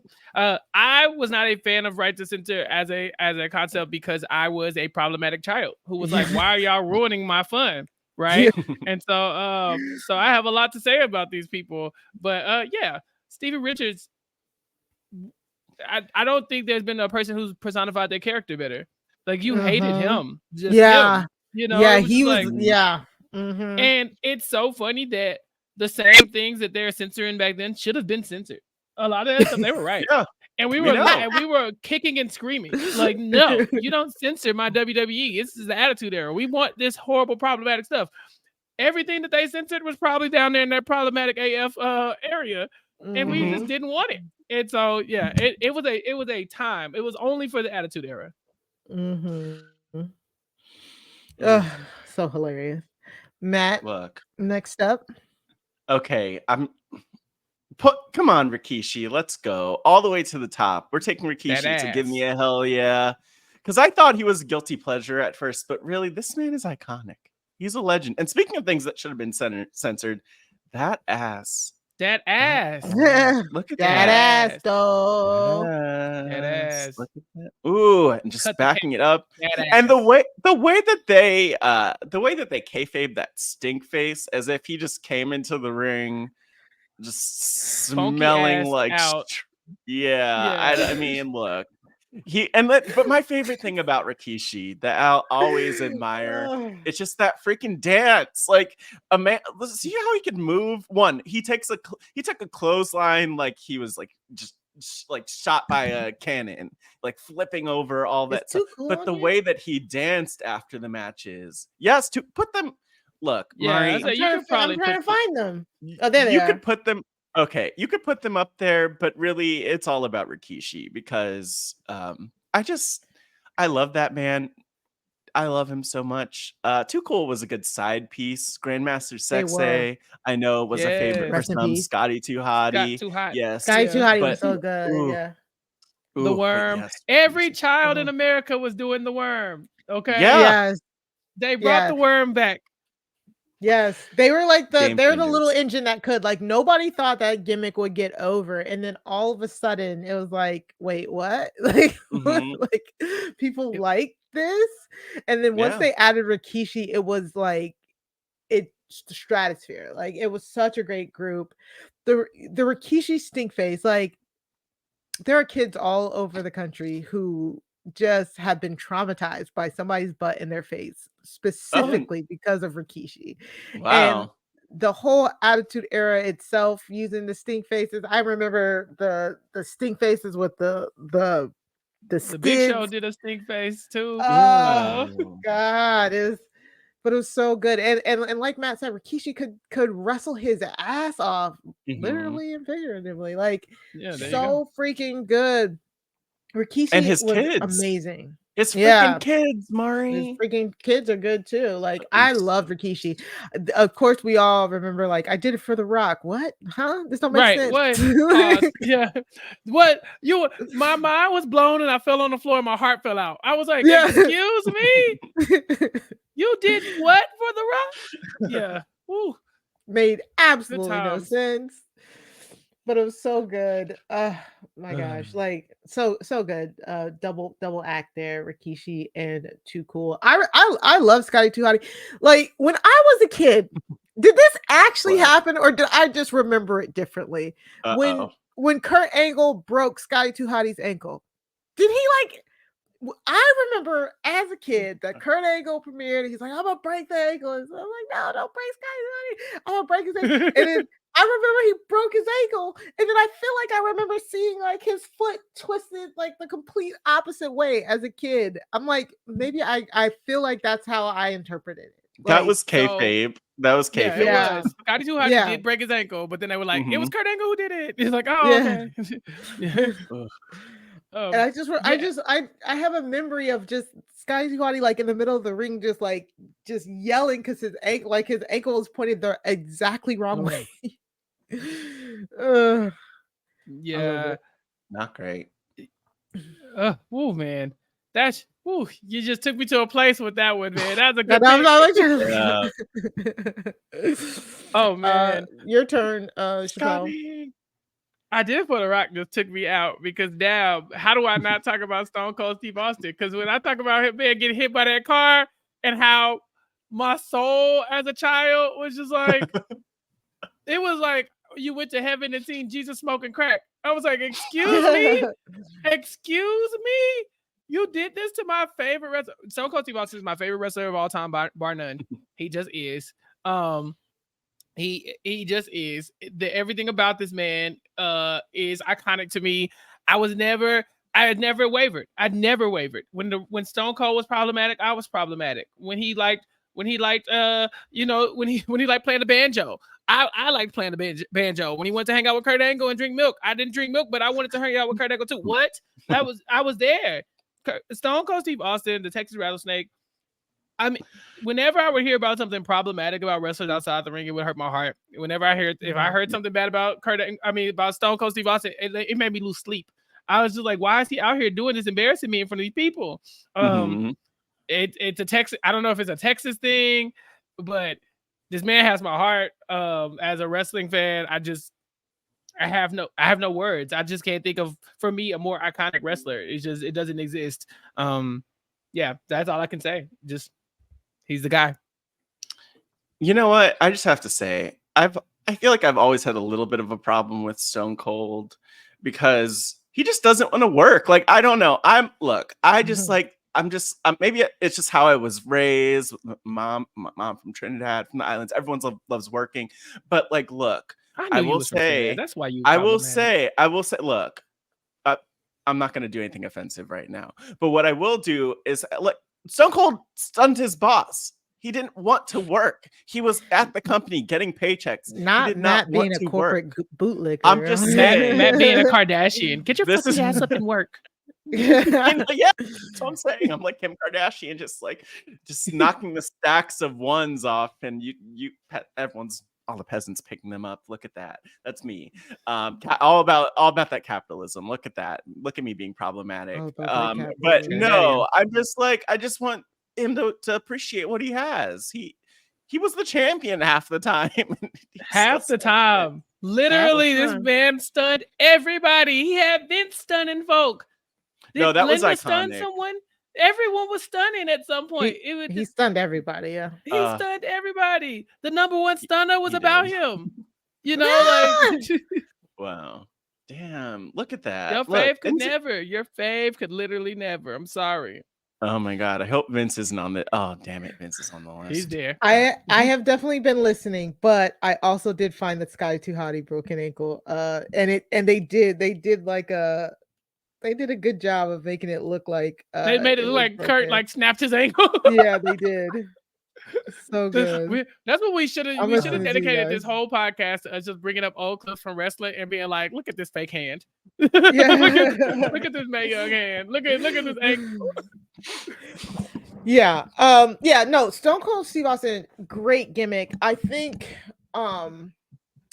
because like the 97 run, like his 97 run, since I missed like most of that, I wasn't as deep with him as I was The Rock. Like you couldn't tell me like nothing about The Rock. So and they kind of go hand in hand, and at that time as a kid you felt like you had to pick one, choose between the two. You did. And because I was since I was so like about The Rock, I had to just be like, I don't like you, Stone Cold, but going back, like as an adult, going back and watching like some of his like his first few matches, and of course of all the legendary matches between him and Bret Hart and all that and stuff like that before he broke his neck, it was so good. Like the moveset that he had before he broke his neck was just amazing. And once he had to recover and all that, and even though his character was peaking, he had to change. He changed his style up to the brawling style. I think that's what didn't make me connect to him as much. But honestly, we're talking about the two greatest stars in WWE history, one being Stone Cold, and of course we might as well just talk about The Rock here as well. I think because Rocky these two, they defined the era. Like, there would be no WWE Attitude Era without the two of them. You know what though?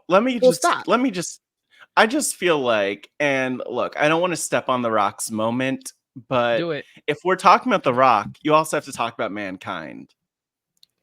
I mean, if that's who you want to go with next. But you would definitely stepping on the right. No, I'm not going. Look, I would not go with him. I'm just saying, Rock and Sock. This man put socks in people's mouths. Yeah. Yes. I don't feel that strong. Look, I have to do it because I don't feel strongly enough about Mankind or Mick Foley at this point. We can save him. We don't have to talk about him right now. He'll be an afterthought. No, we won't talk about him. Okay. There we go. No, I quote. When I tell you, I quote The Rock. This is your life on what seems like a daily basis. I literally just quoted it 2 days ago. Like Yeah. that's like that is the highest grossing WWE segment of all time. I think it still holds that record. It has to, because nothing has compared What to else it has since. happened? So Yeah. exactly. Mm-mm. I mean, yeah, even the Bloodline stuff doesn't go nearly that much, but it's the highest Yeah. grossing like WWE, highest rated WWE segment of all time. Mankind bringing out like The Rock's teacher and The Rock talking about pies to his teacher. I was like, Lord. as an adult, you're like, wow. Uh-huh. Wow. Even as a kid, like you kind of get it, but you Yeah, do you not got it get back it. then. Like, Barely. yeah. Yeah. But I will forever quote The Rock's birthday is May 2nd, you stupid son of a bitch. Ooh, man. Yeah, we should have dedicated a whole series to the Attitude Era because we could just go on because there's so much. Oh my God. I quote that too much. Yeah, the people's eyebrow was a legit finishing move, and it was just an eyebrow raise. Like, but like if The Rock did it, the crowd went wild. This man, all he did was move his face, y'all, and the crowd went wild. The people's elbow is literally just an elbow drop, and oh my gosh, I could do both. Wait, where's the other one? There it is. I used to do both. I can't do both anymore. Wait, I can do one of them. It's hard to do. It's yes, man. Again, if you're not watching us on YouTube, just know that we're trying to raise the eyebrow. Yeah, if you're listening to this at home and you have not raised your eyebrow, what are you doing here? Get out. But yeah, elbow, the elbow pads. This man throwing his elbow pads into the crowd was so iconic that they incorporated it into the video games. Move. You can throw both your elbow pads in SmackDown. If you played the game, they let you throw one, they throw the other one, and if you ran out, he just did it. He just did the motion like, okay, whatever. Yeah, I wasn't the hugest Rock fan because you had to pick one, but there's no way you can even talk about this era without these two. These are the mega stars. Yeah, the most iconic. Oh, that man. Amazing. I love that man. All right. Oh, who wants to go next? No, I guess it's me. It's you. So look, I'm gonna go. Oh my gosh, Mari, look at that. But watch the YouTube version to see Mari struggling with her ring light. So here's the thing, Mari, get your color right. Oh my gosh. Oh my gosh, Mari in the dark right now. Look at this. This is okay. We're gonna keep moving, Mari. Okay, I'm gonna ignore you right now. The next pick, going in a different direction than The Rock and Stone Cold. I want Mean Street Posse. Find Mean Street Posse for me. Yeah. Where are you putting them? Problematic AF. Well, I mean, are they what feels racist but might not be racist? Like, what did they do? No, it's not the racism of it all. It's that they're freaking Nepo babies and they're not even the Vince's babies. Like, these men cannot wrestle, and they were in the wrestling in their freaking. So I don't think they should be problematic. Vest. Let's put them in. I don't think it's problematic. Get the F out. But see, then I feel like they're not get the F out because they were also a guilty pleasure. Wait, they can't be all of the things, Matt. That's the point of the exercise. I think I think we keep them at get the F out because they were one of those things like when they appear, you're like, not the posse. Like, you're so pissed because can Shane fight his own battles?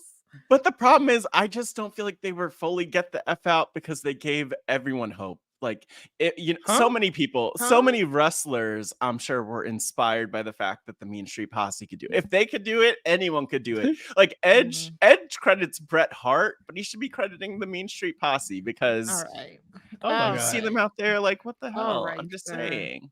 But fine, leave them under get the F out. Pete Gas, Joey Abs, and the other one. Rodney, my fave. He's my fave of the three. Was his real name Rodney? Yeah, his name was Rodney. The fact that y'all remembered that, like, I told you I was knee deep back then. This is my era. You're talking to Chappell. I can write a book about this one.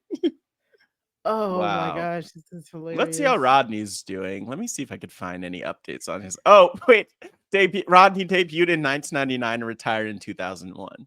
There we go. They all because did, they though. weren't They all- good. Yeah, Yeah.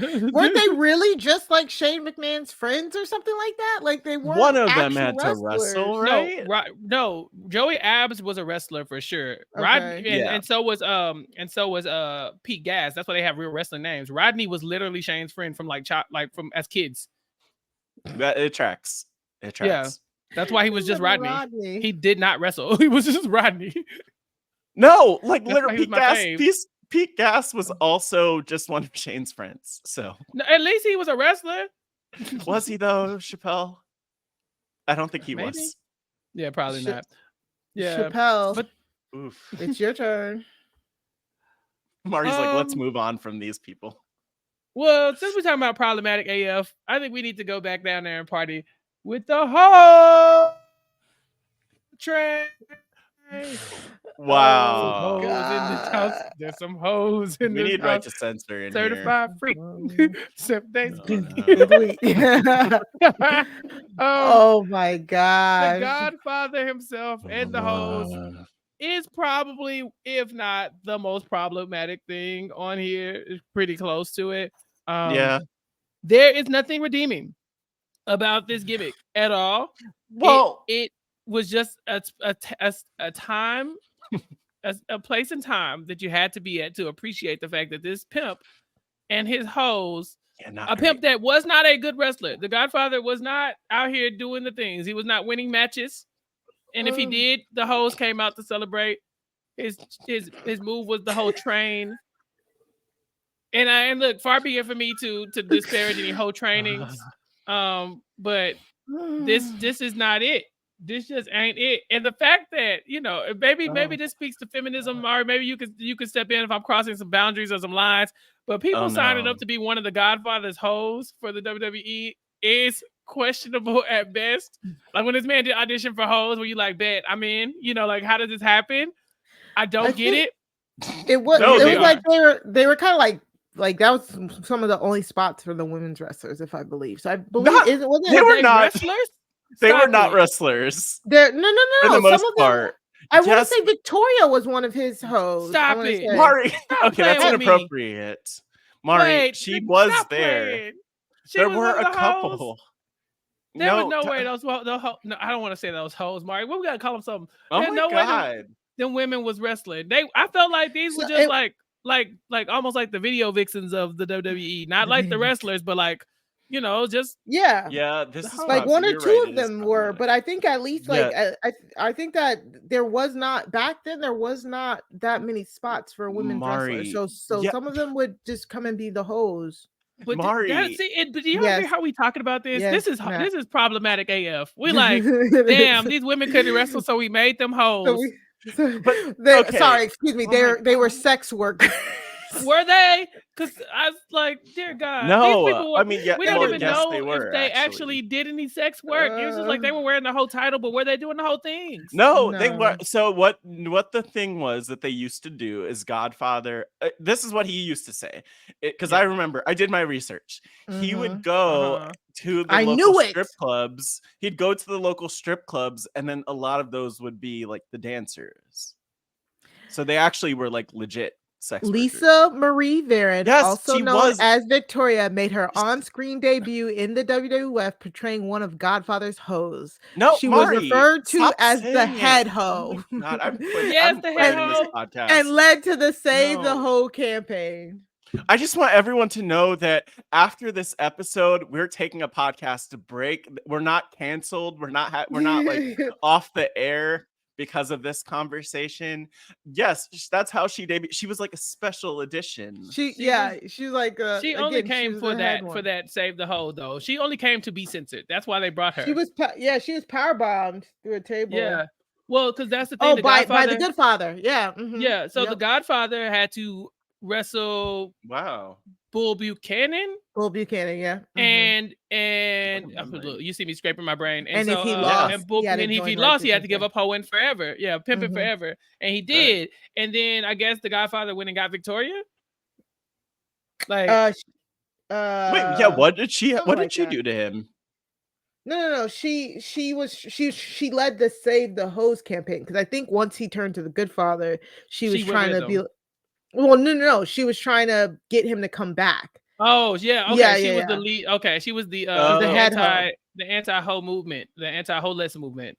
Wait, no, was she Yeah, anti or He was pro? pro no, hoe. she was pro-hoe.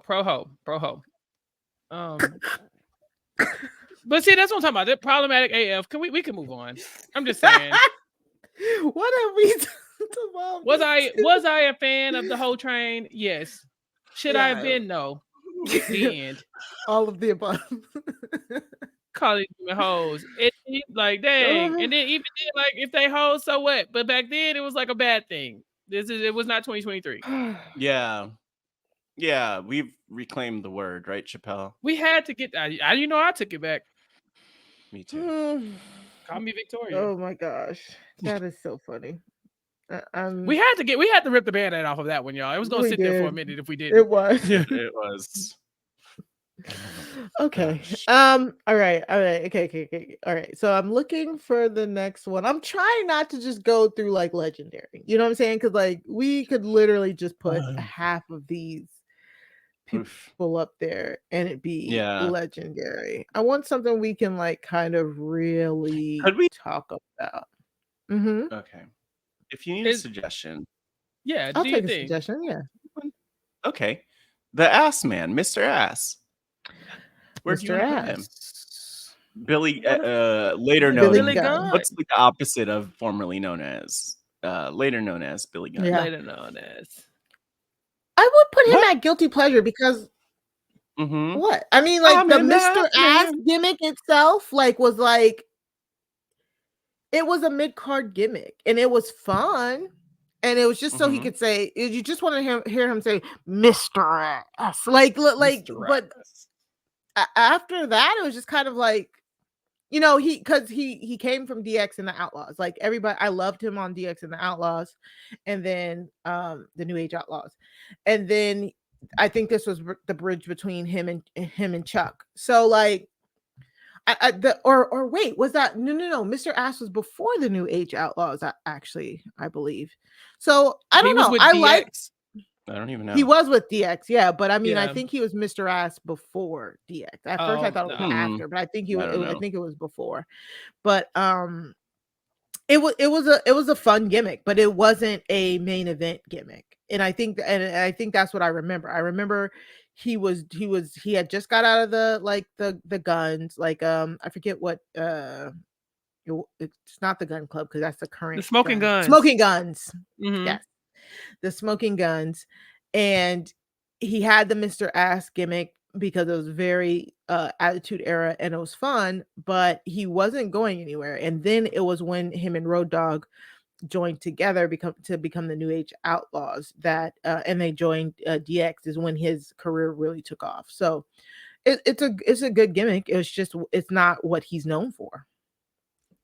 Yeah, and you know, I'm just reading the lyrics of his theme song. Please, I'm an ass man. I don't think I could. Look, I don't want any of these sound bites out there. I'm just saying, in one sense, it's very empowering. Like, I really appreciate how he's a connoisseur of the glutes, but at the same time, he just goes a little too far. I'm just saying, read the lyrics. Mari, I don't know if you want to read the lyrics. They put them in our little private chat. You could just wait. So you don't host of the podcast. No, Mari, you know, you could just go through it. There's a line about I'm just saying. I'm not saying any of this on the podcast. I mean, do you know what he says? It's a very PG, like PG-13. Only a tight one. Like, what is he? Come on, Chappell. It's a very PG-13, like for what it could be. We hear worse ass lyrics now. That is true. I just think he gets oddly specific in talking about a tight one. I'm just like, I don't know. We're gonna keep, because I mean, most of these lyrics are great though, and it's very like inclusive. It's not like women specific. I do appreciate this about him. An icon, and isn't he like an AEW Hall of Famer now or something like that? I hope so. I love Billy Gunn. Let's Oh, hope. woo, that's shade. Mm. Mari, you have I anything mean, else do you they want to have add a? to the Billy Gunn? Why No, you talk? Why you No. throwing shade at this the isn't AEW? about I'm just AEW. Yeah. I'm just checking. So the Mr. Ass gimmick was after the Outlaws, but before DX. Because remember, he's 'Cause of- badass Billy Gunn, and then Yeah, he became badass Mr. Billy Gunn, Ass yeah. as well. You Mhm. know, and so the Mhm. Mr. Ass is like a play off the badass. He knew his Mhm. lane. Yeah. I like Yeah. that. Like no, I don't Finishing have move, the much more fame to say. asser. The famous. Mhm. Okay, so the famouser is. Oh, I love that move. It's such a Underrated fun move. move. It Yeah, it's a is. fun move. I love that Dolph still does it. Taya Valkyrie, I think, was doing it. I want to say. I love when women do it. Yeah, fame Chelsea, asser. Chelsea does the unprettier, so not that one. So, yeah, the famouser is good. It's good. I love it. Yes. Matt, what's up? Well, who's next? Oh no. Oh, I've been I could just do this all day. thinking This is my about it, fave. rolling it over. You know what? Could we talk about the big boss man? Because I feel like Rob this is where to Cesternino. put him. I want him to Do be we put him under in get the F problematic out or AF. Get problematic? the F out. Get the F out. Get I the just F don't. out. Sure. Even he back did, he then, did things. I did not like. Even back then, didn't like the big boss man.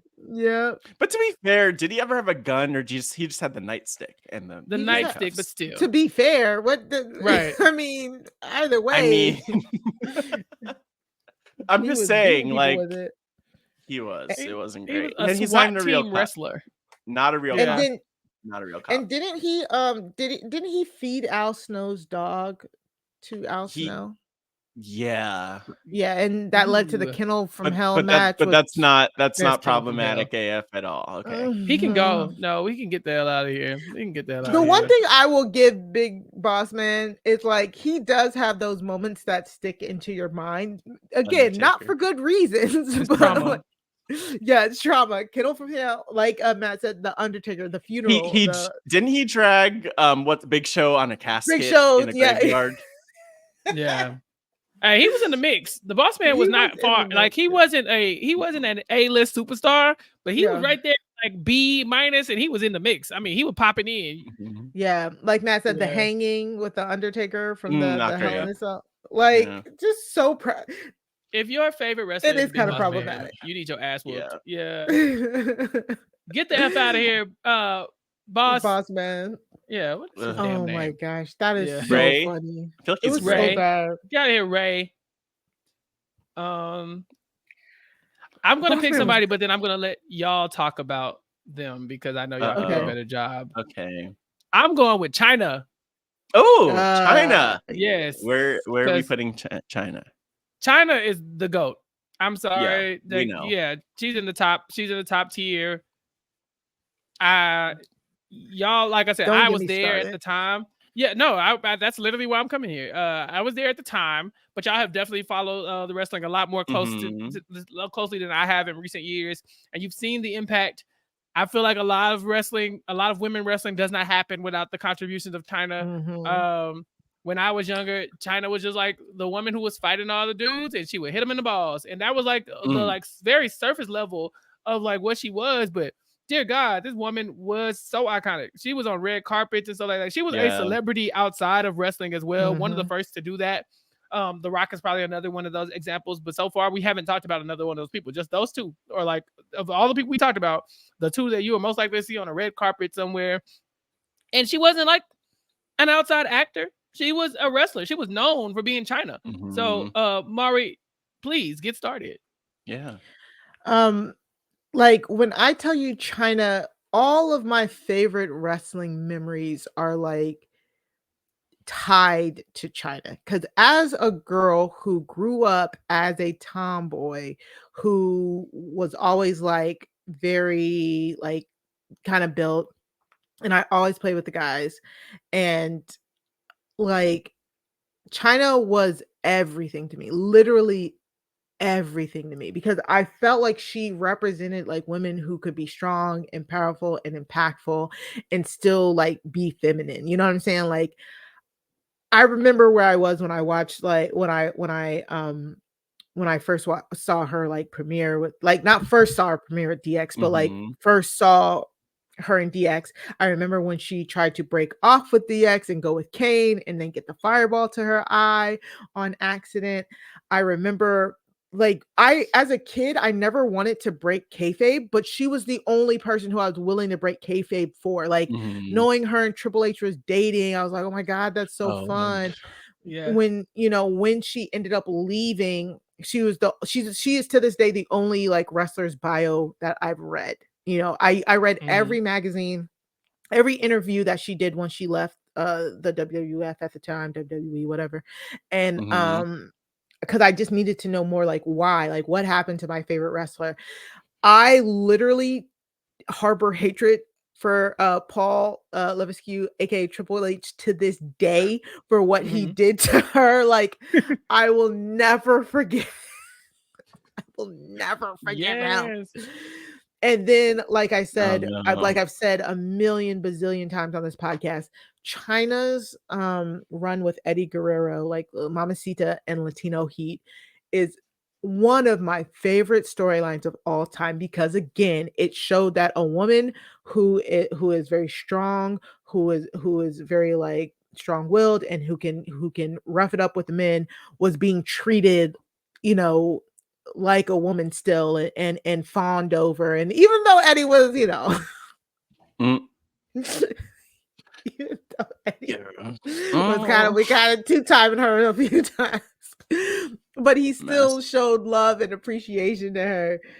And China is literally my favorite women's wrestler of all time. Like it goes back and Yeah. forth between her and Trish, but honestly, it'll always be China. Like her representation, she was my representation growing up as a young woman. Man. We love it. Look, I have to say, I unfortunately, I mean, one, I completely agree with you, but I was unfortunately introduced to China post WWE Oh, for the most part. Like I was familiar with her a little bit, but really it was like the Surreal Life, VH1 Celebrity Reality, yeah. Celebrity Rehab maybe also was within that. So there was a lot she was going through, and that was rough and hard to watch. I will say, even before going back to that, how amazing it is how her life evolved before she obviously eventually passed away, where she was like on the right track, making a documentary. Actually, there was a documentary I was just watching a couple months ago about her, which was awesome with a lot of footage.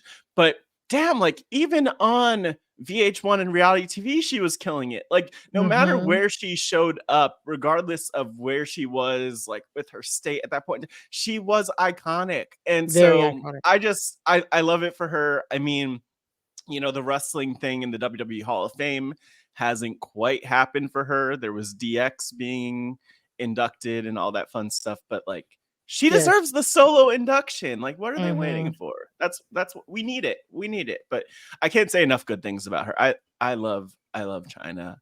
I just wish she was still there. Could you imagine?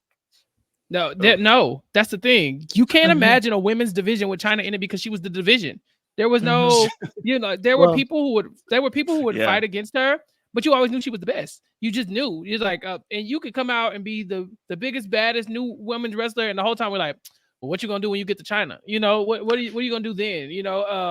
And we saw a lot of up and coming women's wrestlers that they just didn't have her star power. Also, she was a sex symbol for someone to be, as Mario was saying, so athletic and built, and people are still to be like, yeah, but I'm trying to see China and Playboy and stuff like that. It's just like, the Attitude Era is just, she personifies all of that. So no, I would like, we haven't talked about a lot of the women up here except for Mae Young and some hoes, and so I definitely wanted to pay homage to China while I had a chance because she's so dope. I'm sorry that if she's not in the Hall of Fame, that's a mistake. Yeah, she's not in there solo. She is in there with DX.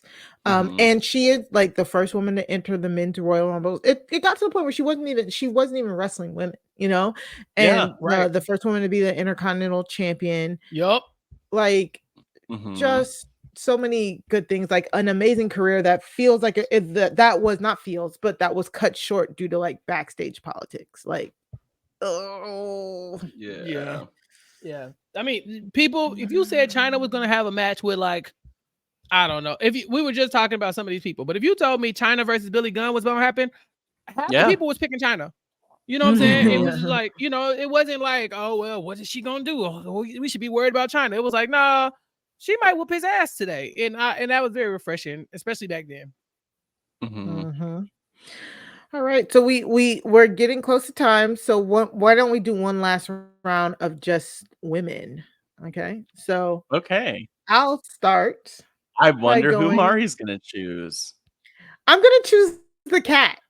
Wow. Do y'all even know who the cat is? Yeah, she's the one who the picture that we're getting of the cat, I think, was in her era, maybe, of impersonating China.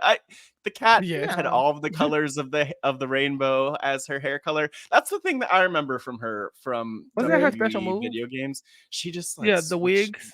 Yeah, the wigs, the red hair, the blue wigs, hair, the blonde hair. That was her signature move. Was I have a lot of wigs. Like that was her finisher. Like on the bio, I'm not joking. On the WWF website when I was a kid, it said that. But never a wig reveal. There was never a wig reveal. So yeah. So the cat, I don't want to put her in problematic because there's so much worse things. I mean, because she shouldn't be punished for who she was married to. Basically, the cat got on TV because she was married to Jerry the King Lawler, and their relationship was very tumultuous. But she wanted to be on TV. He pulled strings for her to be on TV. Not only to just be on TV, she does eventually become the women's champion. The cat could not wrestle to save her life. How dare you? Her gimmick, like Chappell said, was just a bunch of wigs. Like I barely remember the cat. Not good. Wow. And we just need a woman in the bottom here. Well, because we gotta talk about it. You know what I'm saying? We gotta talk about it. Wow, Mari, look at you putting women down. Whatever. It's called equality. I can raise and uplift China and also talk about how bad the cat was and how it just really highlights like the nepotism of WWE during the Attitude Era and how backstage politics really affected the processes and all of that. Like, not good. Look, anything else on the cat? Anything? They slut shamed her out of the WWE. When she left, they were like, the cat's leaving, right? And that's probably, like some that's some off-camera stuff. And they were like, well, why is the cat leaving? And we were told that her and Val Venus did a thing, and so she had to go. It was like she was like maybe in one of Val Venus's tapes or something like that. No. But Val Venus didn't have to go. She had to go. Make sense. Gosh. That's true. Yeah, wow. I'm like, let's talk about it. Look, that's why the cat, no disrespect, but she can get the F out, and her storyline can get the F out too. Yeah. Yeah. Like, even though she had a rivalry with Right to Censor, she had a fairly like decent career in WWE, but I think it was kind of like the manager wars, like between her and like Terry Reynolds and all of them. It's almost like a little footnote in history, her run, you know? All right, what's the next one we're going to talk about? Okay, so women. Look, we have a lot of there are so many options right now. There are. Like we have we have Luna. There's Luna up there. I'm not going to choose her, but Luna is iconic. Sable's up there. Sunny was iconic, but I hope she's okay wherever she is. I just watched the Vice episode on Sunny. Oh my gosh. I did not know a lot of that. She's been going through it for like the last 2 decades. So, but look, on a positive note, let me put in the one, the only Miss Texas, Jacqueline. Put Jacqueline in there. Jackie Moore. Who do you think I'm saying? I thought you were going to go with Lita.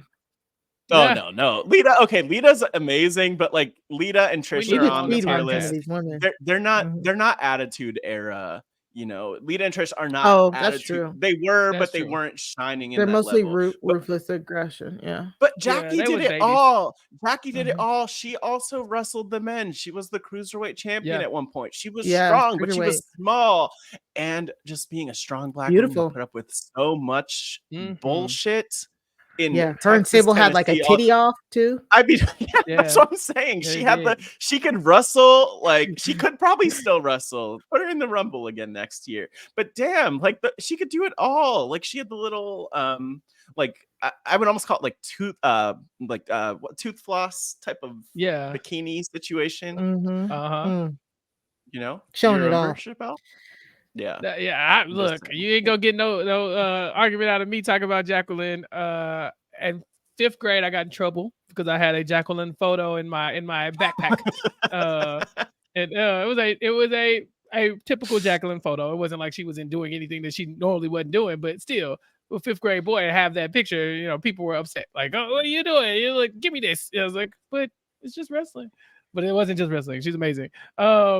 Yeah, I have nothing to say. Nothing negative to say about Jacqueline. You unlocked the memory for me when you said that. I was like, I did get in trouble that one time. Look, she did it all. And Mari, you moved Sable up.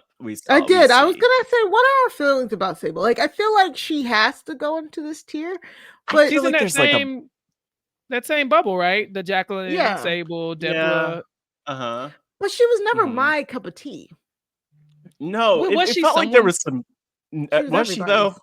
But or was she though? She had a decent fit. Sable Bomb, that was a thing. Yeah, she did Playboy times too. She did do. She had the highest selling Playboy issue from a wrestler. We haven't said the words, but it's really the diva era. It's really Attitude and the divas go hand in hand. They right before they stopped letting them fight. Like it was when it was just you had Sable, Jacqueline, to an extent Deborah, Tori, wherever she is. Like that group. I think they all are iconic.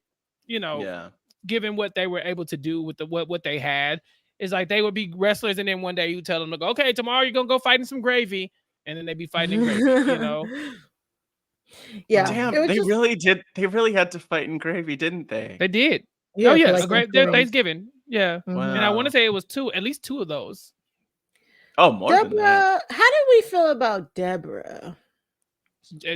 She was the princess, the Stone Cold, Stone Cold's wife, Stone Cold's wife, Yeah. I wouldn't put her on here because she's not a guilty pleasure, but she's also not problematic or get the F out. Right, exactly. She was just meh.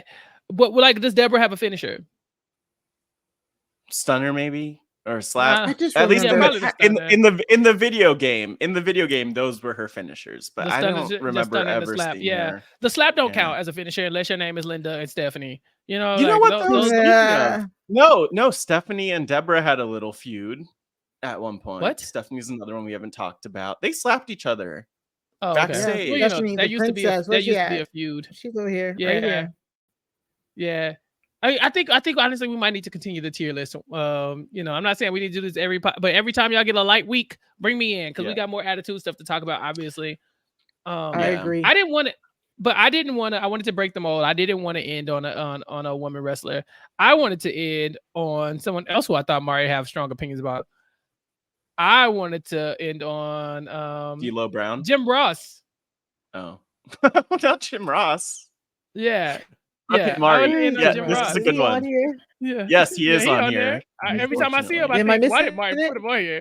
Right next to Jerry Lawler. And you know what? You could probably bring Jerry Lawler up there too, because I know where they belong. Chappell. Well, if I put Jerry Lawler up there, I know where that's going. Well, Mari. No. Chappell, what are you saying? Look, JR is not giving me a hell yeah. He's not.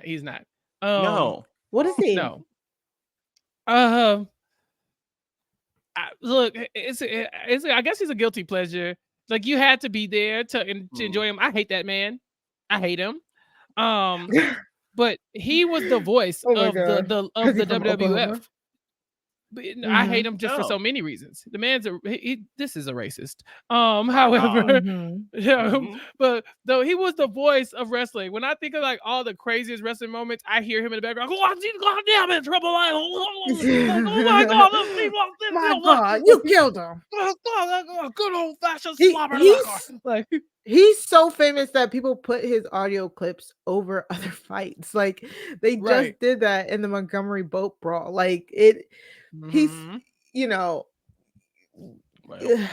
yeah, I feel like we gotta put him in the Give Me a Hell Yeah. I know that I don't support him is what I'm saying. No, you know, I just can't. We'll take him a guilty pleasure. Yeah, I'm not putting him up there because I would almost put him under problematic AF, and I don't even remember all of the things that he's done. But that man is shady, Mari. He's low-key shady. That's the problem. You can't trust someone like that. He'll get you fired. He was like relations. That is true. He was Stone Cold's like right-hand man too, Chappell. Yeah, that was weird. That, like, yeah, that's why I can't say get the F out of here because they're all of my memories are tied to him. They are. Yeah. You know, like he was standing Stone Cold like I was standing Stone Cold. But at the same time, I don't like to cut his jib. And he also needs to like I think he finally like gave it up. Like it was too much. He's still trying to call in AEW, and is he? Oh God, he needs. He literally was. No, he just made. I don't know what's going on with him right now. It's probably really sad, but a lot of falls and injuries. Yeah, and the falls. Health issues. So he just came back though, like 2 weeks ago. Oh my God. Again. Yeah. I mean, you know what though? Like, good for him. I don't think the man is racist. I just think that a lot of the things that were said back then were problematic on all sides, and he just happened to be one of the people who were talking about it as well. And I just like, again, all that stuff is concrete in my brain. It all latches together, and he's involved. And so, you know, and King as well. King, I mean, King he's problematic. I mean, it is just that it's too many things. Like I said, to count his Jim ain't did nothing to nobody. He was just the voice of a very problematic era for me, and that's why I'm like, I can't give me a hell yeah, because that means I support that in a way, you know. So that's what I'm like. But Jerry the King Lawler can go. Like I don't ever need to talk about that man. But the thing is, I know that Jim Ross did something. I just don't know what it is. You know what I mean? Exactly. No, like I said, I think Jim Ross, I think he's great. I just think that him for that era, it's kind of like, I guilty pleasure for sure. An iconic person. I'm sure he's a great human. But it's just like I said, his voice is just, there's so many problematic things about the WWE that was going on, and it's just like his voice will always remind me of that. So, you know. Yeah. Yeah, so that's it for the tier list. But like commentary, it definitely proves that like commentary is such a big part of wrestling. Like, I don't know if we talked about it, but they decided to switch up the commentary booths in WWE. Michael Cole and Wade Barrett are now on Raw, and then Michael Cole, Kevin Patrick, and Corey Graves are now on SmackDown. And if you watched the clips last night, or you watched last night, like you can tell on SmackDown they have a lot of kinks to work out because it's back to a 3-man booth. You know, WWE had done away with the 3-man booths of like a few months ago, maybe a year ago or something like that. Now they're back to a 3-man booth with Kevin Patrick still. Like on SmackDown, they don't know who the play-by-play guy is at this point. It feels like because Kevin Patrick is going back and forth between doing play-by-play. We of course know that Michael Cole is the number one play-by-play guy, and then Corey Graves. It kind of felt like Corey Graves and Kevin Patrick have been announcing together for at least a year plus now, and Kevin Patrick is still a little new when it comes to announcing the plays. He's a little behind, and so Corey would jump in with the plays, doing a little bit of play-by-play for like big moves. It was kind of like Corey would step on Kevin Patrick. Now that all three of them are there, it's like all three of them are fighting to do play-by-play, which is weird because also Michael Cole was doing a very good job of doing color again. It was refreshing to hear Michael do color again, and it was like his original position. So if you're watching SmackDown, let us know what you think about the new commentary setup. Give us a as hell well. Yeah. So after sitting with it, I can move I can move Jim up to give me a hell yeah. No. But I have to do it on the necks of the other people that Mari would like, because like the rest of these commentators piss me off so bad. Like Michael Cole might get a tiny bit. Coach can go forever. Coach. He can go forever. I don't even know if him and Jerry can hold hands and walk straight to hell. I thought you meant Benjamin Wade. No. He could go too. Yeah, Put him under Jonathan problematic. Coachman? Is his Yes, name? Jonathan. I used to. He's not here. He Oh, can go. thank God. That guy sucks. Is he still on ESPN? I hope not. I don't think so. I don't think he's wherever you are. I hope you're unemployed. Oh my God. Dang. No. All right. And on that note, wow, I really hope he's the employed Tierlist. What are we Thank doing you now? so much, Chappell, for joining us. We have so much fun whenever you're on here. Can you tell people where they can find you? Follow me on Twitter at Chappell's_show. And check me out wherever I'm podcasting, talking about Netflix shows on Nothing But Netflix. Talking about Big Brother whenever it comes up. Me and Mari got some stuff coming up on Connect on post show recaps, so check that out too. And then check out me and Sasha talking about Below Deck on RHAP Has a Podcast. Nice. Matt, how about you? What are you up to? Yeah, you could find me on X at Matt Scott GW. I'm over there. That's We're not calling it that. We're on not. X. I feel like my soul just left me, and I'm really ashamed in myself. But yeah, you can find me there. You could find me here on the Wrestling RHAPup, of course. Find me over on post-show recaps, talking about Heartstopper with Grace Leader. We're doing some special podcasts on different topics. So we did one on Coming Out with the one and only Gia Worthy at Classically Gia. Look at me with all those plugs. And I was also on Crime Scene recently with Mari. So when she plugs that, check that out and listen. By the way, Mari, very fun How to Be a Cult Leader episode. Great episode. Yes, that was awesome. Leaving out the beehive, but okay. Wow, really? Oh, you can find me at the Renaissance Store. Other things, I don't know. Mari, speaking of the hive, where could the people find you? Where's your beehive? All right, it's me. Like you said, we will be going on hiatus after this. So, or do we come back and test Sarah Tierlist things? Just saying. Yeah, let's come back. We'll see. Okay, we'll figure it out. But me and Sarah this week, we will be talking with SDB, another Sarah, about what are we talking about? See, y'all made me lose my train of thought. SDB. We watched Missing, the Lucy Blackman case. Oh, okay. I didn't realize we were doing this short. Yeah, Sarah D. Bunting on Netflix. Yeah. So that's why because it's two Sarahs. When I podcast with both the Sarahs, I can't say, Sarah, what do you think? Sarah Carradine and Sarah D. Bunting. We talked about the Lucy Blackman case on Netflix. So go to robhasawebsite.com/crime feed in order to subscribe there to hear that. And like Chappell said last week, we talked with Rob, like Matt said last week, we talked with Rob about how to become a cult leader. Both amazing episodes. After that episode, after this week's episode, we will be going on like a 1 week break and then coming back later. So just make sure you're subscribed to keep up. You can also follow me on Twitter /X or whatever at Mari Talks Too Much. That's 2, like the number 2, because I will be on some Big Brother podcasts this week. So make sure you're following me to know which ones.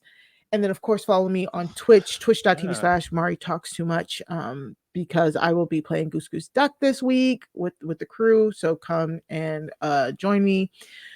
But other than that, again, if you haven't already subscribed to the Wrestling RHAPup by going to robhasawebsite.com/wrestling feed, it is the perfect time to join the RHAP Patreon. You can go to www.patreon.com/RHAP to become a patron. It is literally the perfect time. We are doing patron only feedback, Q&A episodes, like lots of BB coverage. I was on the feed on a feedback episode, me and Rob, where we just sit around and watch feeds and talk about nothing. It's so fun. So go become a patron over at the RHAP Patreon. If you want to send us any long form questions, you can go to wrestling@robhasawebsite.com. Follow us on Twitter at Wrestling RHAPup. That's at Wrestling RHAPUP. And of course, join the Job Has a Squadcast Facebook group. It is our official Facebook group where we did get a question from Stephanie who said, this is Edge's 25. It got her hype, but they have limited exposure to Edge. They're a newbie. So what are some of the Edge must-see moments that she can find to watch? I think you got to go to WrestleMania X7. You got to go to WrestleMania X7, the TLC match. That is number one. Sure. Yes. I just saw the smile, like the shit-eating grin on your face, Chappell. Mm-hmm. What moment came to mind for you?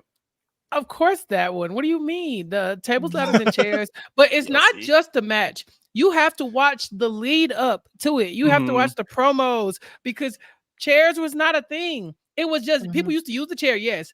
But he made chairs a personality trait to where it was included in this match. Ladders, of course, was a thing. The tables, of course, was a thing. Like the Dudley Boys had, but then for Edge and Christian to come and make this about them, the concerto, look up concerto, girl, if you want to know about Edge. Masterpiece, man. Shout out to my boy Edge. And Stephanie. I was just gonna say, I shared a clip in the Job Has a Squadcast group that kind of walked through. It's from the YouTube channel Cultaholics, where they were talking through his career, but it came out before his most recent return, so it kind of ends on the sad note of like, yeah, he broke his neck and had to retire. Okay, bye. But you know what? I think that gives a good background. But yeah, so many freaking highlights for that man. I love Edge. Exactly. Yep. Creaky bones and all. So other than that, from me, Matt, and Chappell, thank you for joining us. Remember, wrestling is for everybody, but not all wrestling is for everyone.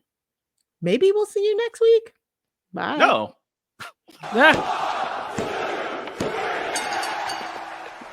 Throw 'em up, lay it down just like Matt and Mari. Wrestling RHAPup's gonna make it sorry. Feeling like The Rock, cause I'm driving in Ferraris. And we coming every week and it's feeling like a party. Will a Ric Flair, huh? Showing out like Bianca Belair, huh? Best podcast, flush it in the air, huh? Roman Reigns and we win it, don't care, huh? No cap. Throw 'em up, lay it down just like Matt and Mari. Wrestling RHAPup's gonna make it sorry.